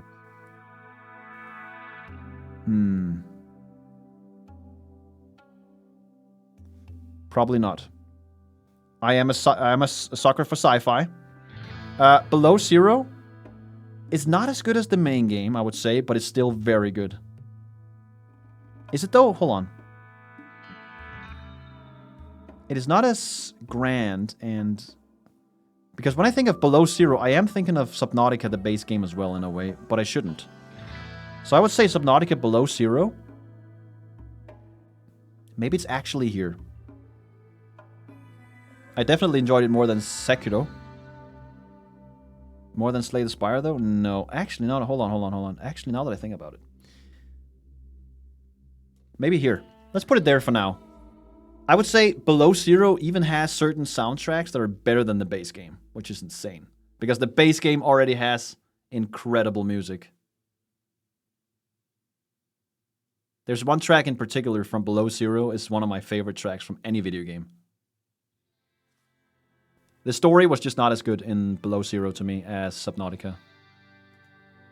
But it was still fun.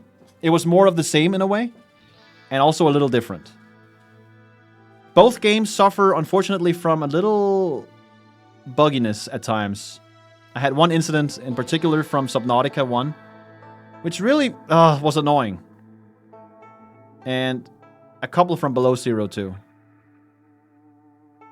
One really major one in Subnautica 1 though. Yeah. Okay, let's see here. Sudden Strike, ooh. This is a tough one.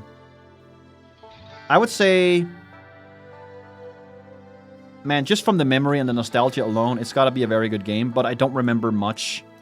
Because it's so long ago. But I played this with my dad, and he would kick my ass every single time. I remember, so it's a World War II game, for those people that don't know. It's an RTS. And for some reason, I really enjoyed role-playing it more than anything else. My dad was just like, kill, kill, kill. So when we played against each other, he was min-maxing. Like, he would do everything right to win the game, right? But I would be like, I'm gonna set up my my gun over here at this angle and this street to cover that. You know, that looks cool the way it sits there. I'm gonna have my supply trucks over here in that corner. That looks nice. And I just wasn't really playing to win. I was just sort of having fun controlling these World War II units around, you know, and listening to the sounds and the spectacle of the things that are happening. And my dad would just kill me every time, and I would hate it because all the hard work I did setting up everything was just lost when he killed me, because the game would start over, right? We'd have to do it again. So sad. But yeah, that was nice. Super Mario 64. Never did finish it. It was too damn difficult. I could never find all the stars. But it's one of the most treasured gaming memories I've had. On par with GoldenEye 007. Maybe slightly behind it. I played this with my family. My mom was even in on it, which is a very rare thing. She's not into games at all. But it was this whole event. My dad came home with the Nintendo 64, and we had never seen anything like this before. Because we hadn't had any of the other consoles before that, ever. Like, it just wasn't a thing we had in our family. So we brought that home, and we played this game in 3D, and we could walk around, and we were all blown away by it. And I remember my dad calling someone while some of us were playing. He was sitting in the couch, calling some of his friends and going, dude, you're not going to believe this. We're playing Super Mario, and you can walk around in 3D. It's insane. I just remember that. And it's also tied to one of my favorite just memories in life ever, which is coming home from school one day, and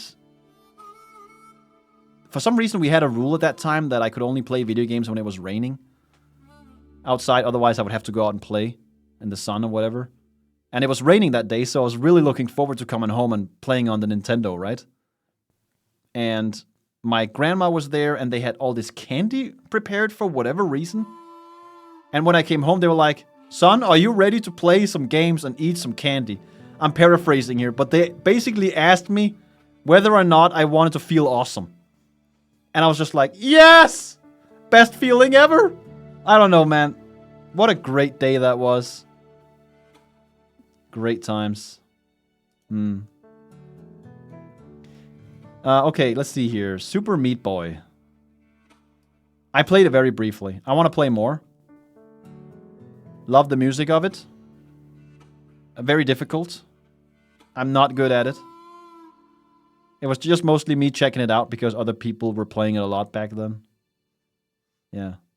Super Hot VR. Now, this is a game, ladies and gentlemen.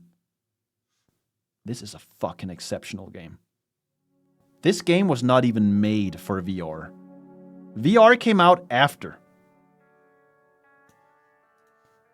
I think it's honestly even better than Alex. I know I said that Alex may be the best, but like in terms of just the feel of this game in VR, wow. Made for VR, I would say it feels like. Unbelievably cool. You feel like true John Wick when you play this game in VR. Yeah. Okay. Also, the music in Superhot VR is off the charts. I would love to play that more, for example, now, but I can't. For some reason, that music is copyrighted. It's not really... It's weird, actually, how that works. Yeah. Terraria is a game that I initially enjoyed, and I was quite confused at the systems in the game. I was not big into the art style or some of the systems in it. It had its moments, I would say, in the beginning where I had some fun, especially finding upgrades and feeling that progression. But it just wasn't really... I don't want to say it's not for me, because maybe there is a chance I'll try it out one day and have a different experience, but I doubt it. I'm gonna say, for me, it's not for me. No, I would say it's average, actually. It's an average game, I would say. To me, it's nothing... In fact, there are some parts of this game that is a mystery to me. Like, I know this game is one of the most highest rated games ever on Steam, which is insane to me, given some of the systems and how they're implemented. Like, the crafting system is atrocious. It's one of the worst crafting systems I've ever seen in a video game, and it's almost like they made it as bad as they could on purpose just to test players. I don't know. It was weird, the system where you had to go and talk to the guy every time you wanted to get a recipe for something. It was mind-blowing. Some of these things just weren't for me. I was not vibing with that. The Last of Us! Ooh! Now we're gaming, boys. I had such low expectations for this game when I played it first. The Last of Us 1? Oh, a zombie game? Come on, we've had so many of those. How can it possibly be good? Well, whoop-de-fucking-do, this game is unbelievable. Is it better than Dark Souls? It's close. Holy shit, that game is insanely good. What a story. The characters, the acting, the writing. Unbelievable. If you have not played The Last of Us 1, you need to play it. At some point. Or at least watch someone else play it. Because that is truly an experience. And the story is just... It makes me cry just thinking about everything about it, you know? So many moments that are just tugging at your heart. It's so human a lot of the time, too. Like, and the acting is off the charts. It feels like a movie when you play this game. Unbelievable. And you know what's even crazier? The second one was better. It's fucking insane what they've done! Naughty Dog is off the charts! I don't understand how they're able to make such good games. The cutscenes in The Last of Us Part 2 look better than real life. I don't know, okay, obviously not, but sometimes I feel like it does. It's insane, like all the micro expressions. Like, there are certain scenes in that game where the character is not doing any other acting than moving facial muscles. And it's making me cry because it's so wonderfully done. And the story is just such a wonderful one. Told in a very unique way as well that I really enjoyed. Very unique take on storytelling in that one. And for me, it just hit all the right spots, man. Wow. What a gaming experience. I need to replay these at some point. Although, thinking of some of the moments in the second one, oh man, especially towards the end, there's just certain things that... It's like that movie, what's it called? The one by... A Requiem for a Dream. Wonderful movie, right? Like, a real experience. But it's not a movie I necessarily want to watch again. Because there are just certain things in there that... Man, it makes my heart stop, you know? Because it's that... It doesn't feel good, you know? Man, I'm getting tears in my eyes just thinking about this shit right now. Whew. The Last of Us. Unreal. Zelda. Breath of the Wild. Zelda Breath of the Wild. Let me think about this one. It is definitely somewhere between very good and good. Maybe over here, I would say. Let me think. I enjoyed it more than Sekiro, for sure. More than Slay the Spire, yeah. Less than Ori, though. Ori was phenomenal. Yeah, Zelda is a very good game. But it's not exceptional for me. And the only reason is because of some of the design decisions that hold the game back for me. Especially with the UI. It's mind-boggling to me how some of these decisions were made in this day and age. With, like, for example, there was this one time where you had to upgrade a certain something in the game. I couldn't just upgrade it all. I had to go through the same cutscene, and it took half an hour to go through. And there are so many of these little annoyances in the game that really just, man, it really puts it down in a way. Because you're in the groove, right? You're exploring this wonderful world they've made. And boy, what a world, right? And then you're just like, nah, but you gotta do this for half an hour now. And you don't have an option. You gotta go through this, right? And it just takes you out of it. So yeah, a very good game, but held back by some core things that really annoyed me. The Outer Worlds is a game that I tried to record for the channel. Ended up not enjoying it, and I did not release that footage ever. Not a game for me. Did not enjoy it at all. I hated the graphics, I hated the characters, the writing, I hated everything about it. Wasn't for me. And it's crazy because it's sci-fi. I thought, oh, this is, it's my shit. But it wasn't. It just wasn't. Let's see here. The Sims. I played this as a kid. And I absolutely loved it, man. This is an exceptional game. I remember copying my mom's builds. Probably Sims is the only game my mom, played a lot of. And she was so good at making her house that I was so envious. And I went down and I looked at her house and I went up to my own computer and copied it. It was better than Sims 2. But it's very close. Sims 2 was, so good. Especially with the Hot Date expansion. And some other things too. There were just so many options in Sims 2. Sims 3, not as good, I would say. Also, I didn't play it that much. I'm gonna say, not sure, don't remember. To me, the real standout is Sims 1 and 2. For sure. Also, I just realized I may not have... what's it called? Not City Skylines, but the Microsoft version of that. Oh, what's the name? I'm blanking on that right now. But I don't have it here, but it should be here. The Stanley Parable. Oh, man. The Stanley Parable is a very good game. I enjoyed this so much. I really had a blast with the Stanley Parable. Very unexpectedly, too. What a unique experience that was. And as weird as it sounds, to me, it almost feels like looking back at it and what I did in the game and the recordings I did for it and all that for the channel here now specifically. When people ask me what they should check out on my channel, I would probably say check out the Stanley Parable. I feel like it's my best work, so to speak, even though that doesn't make any sense. I had so much fun recording that game. It's insane. And I feel like the episodes came out fantastic. I don't know.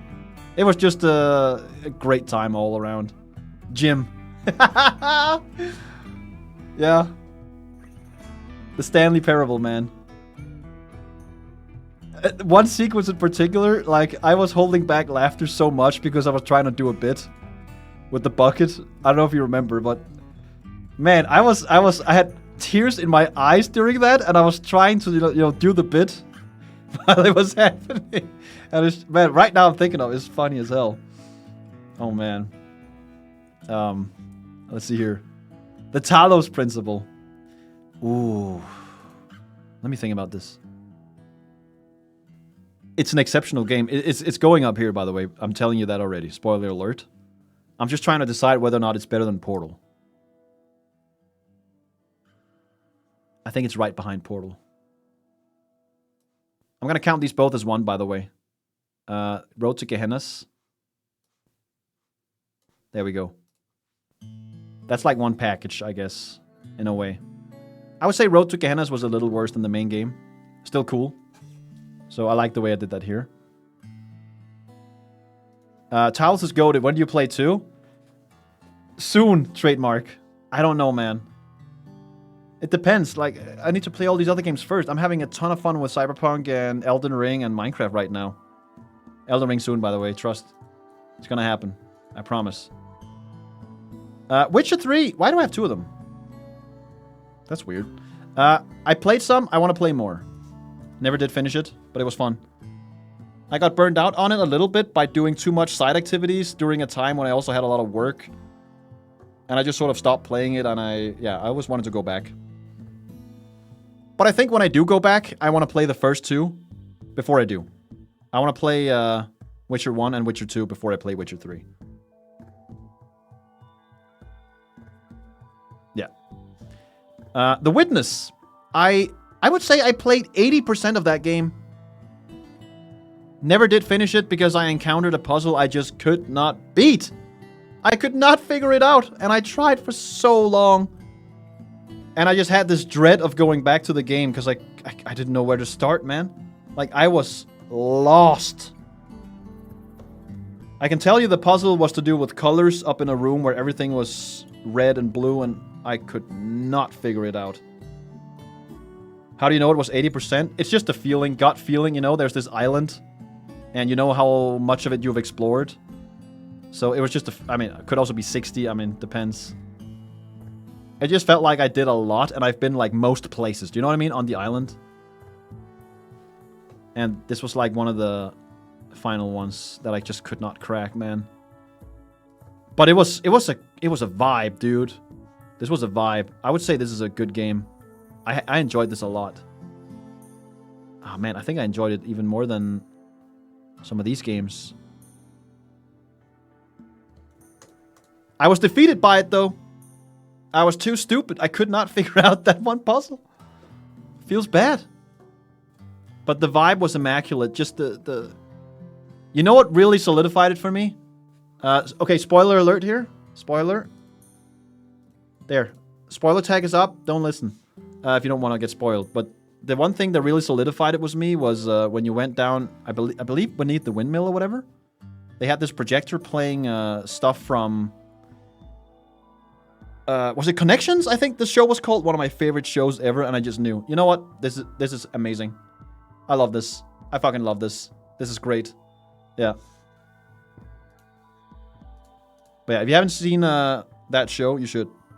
It's an older one, but it's really cool. Okay.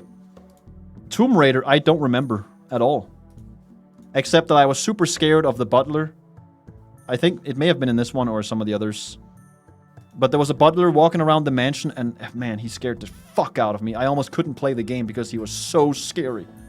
I could hear his footsteps. He would walk around all the time, and it felt like he was following me. Oh, what a horror that was. Oh, man. Total War Shogun 2. I absolutely love Total War. But I haven't played many of the games. Only briefly. I've played more than these two. They're not here. Because I played so little of them that they don't even... should be on this list, you know what I mean? But it's one of those games similar to Elite Dangerous, where there's so much potential, and I just feel like the developers are not giving us the game that we all want. Every single one of these Total War installations are games that I really want to love so much, but there's always some issues here or there, like big issues, you know? And then they fix it in the next one, but then they remove some of these features that were awesome in the previous one. So you never get the full package. It's so frustrating. Total War Shogun 2, though, was a very good game. That one was one of the few that I really enjoyed a lot. Total War 3 Kingdoms, also one of the few Total Wars that I actually completed or at least played one campaign to victory. Right behind Shogun 2, I would say. Love Total War. I just hate what they've done with it. I hope they're gonna give us something great in the future. Man, here's the thing. If I was a billionaire, I would hire a company or like hire a bunch of people, have them make a company and produce a Total War competitor, call it something else. I give them infinite money. Here, just make this game, make the AI good. Just do what it takes. You know, we live in an age of AI. Just make it happen. Have this amazing diplomacy system going. Okay, take these elements from these Total War games, put them all in, and just fucking make the game. I'm gonna play the shit out of it if you do. I don't know why they don't just make a good game. Like, they pump out these half-assed games. And it's annoying. Slash rant. I'm done. I love Total War. That's why I'm passionate about it. Tunic. Ooh, that was a special one, wasn't it? That is a phenomenal game, man. I'm gonna flip and throw this guy up here. Holy shit. I think the sense of discovery in that game is unmatched for me. Like, the puzzles are just the right difficulty where I never really got stuck. And I did get stuck a couple times, but then I eventually figured it out. And the feeling of figuring things out in that game is completely unmatched. Wow. Soundtrack, amazing. Art style, very unique too. What a wonderful surprise that was. Yeah, great memories of that game. I don't want to say too much more because one puzzle in particular really blew my mind and it just made me so happy. Yeah.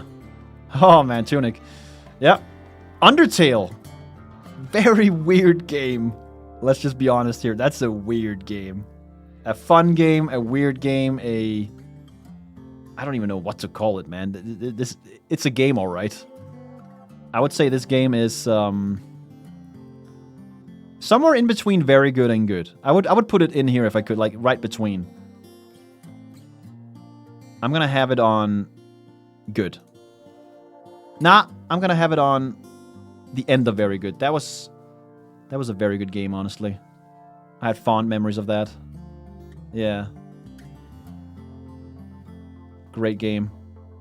Man, look at all these games here. Only 3 average. Valorant. Valorant, let me think. Valorant. I played it quite a bit when it came out. I had a lot of fun with that. I think that's a good game. But, I mean, it's probably very different now. I'm just gonna put it here on good. That was a good game. Not as good as Counter-Strike for me. Which is what it was trying to be, right? Just with some hero stuff in it, some abilities. Things like that. So, Warcraft Remastered, I played actually recently for the first time. Because I wanted to play Warcraft 2 and Warcraft 3 as well. By the way, Warcraft 3 is here because I only played it slightly. I wanna play more. Let me put that there for now. This one, I'm a huge fan of RTS, and I actually had fun with this. I would say this was a good game. I really enjoyed that. Even though it was old and janky and, you know, even with the remastered version, very janky. I just love RTS games. Can't get enough of them. Guys, Watch Dogs 1 was really good. This game was sick. I had a blast with that. I'm gonna put that here. Soundtrack was unbelievably cool. Especially because it's the first time I've ever heard a dynamic soundtrack like that. Where if you do something, more instrumentals are added on top of the existing one. You know, you're detected. It gets a little bit different. You start to escape. It shifts a little bit, but it's the same song. So fucking cool. Even the multiplayer aspect of Watch Dogs was incredible. If you go on my channel now, you'll find videos of Watch Dogs. I enjoyed playing that so much, I felt like I could record videos of it and put it on YouTube. And this was like, what, 10 years ago? Love that one. Unfortunately, the other Watch Dogs were bad. They're not even on the list. I mean, I played very briefly the second one, and I was like, not for me. Nope. And then I saw some stuff from the third, and I thought, nope, not for me. Incredible how they can take a game that was so good and just immediately, you know, make it bad. World in Conflict. Ooh, that's a cool game. And emphasis on cool. I'm gonna throw this somewhere in the middle here. Right there. It's an RTS. It's a it's like a modern futuristic imagined scenario between the US and the USSR, I think, like in some made-up future. But the thing that really blew me away was how nice that game looked and how it felt to play. Like, every single explosion looked so cool. It was so immersive. You would see smoke coming up and ground scatter everywhere, like dirt falling left and right. And the music was really good as well, and just the campaign was really interesting. Also, I'm a fan of RTS games, so of course, that's gonna be there. Really, really good game. World in Conflict. Not many people know about it, which is such a shame, because it is so cool. Especially the choppers you can control, you know, I haven't seen that before either in a game where you could have like choppers flying around and you control them from like a perspective up above, and it just so freaking cool. World of Warcraft is the best game ever made. Classic, that is. Let me just disclaimer that one. Classic World of Warcraft is the best game I have ever played. I play it to this day. I'm fucking addicted. It's bad. I mean, it's bad that I'm addicted, you know? That game has a vice grip on my nuts, and I can't escape. I wonder what your slash played is.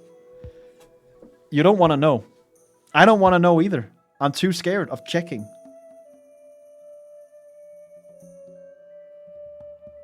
World of Warcraft Classic is the only game to this day that I can sit down and play for 10 hours plus straight.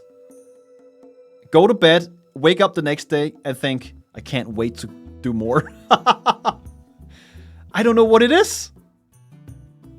They nailed that formula back then. Something about it. It's the community aspect of it.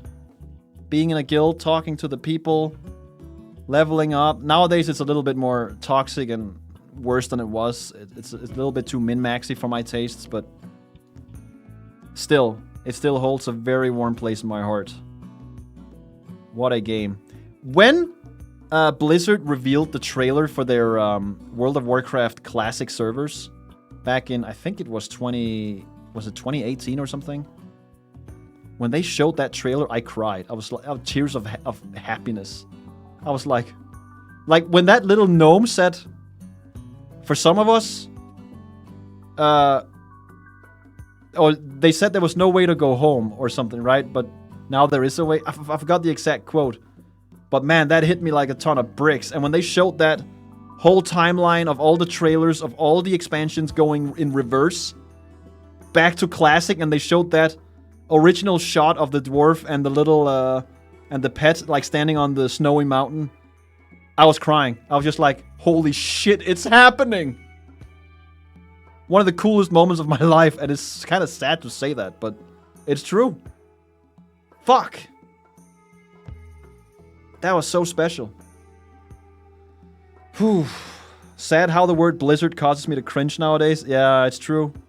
Blizzard is not what it used to be.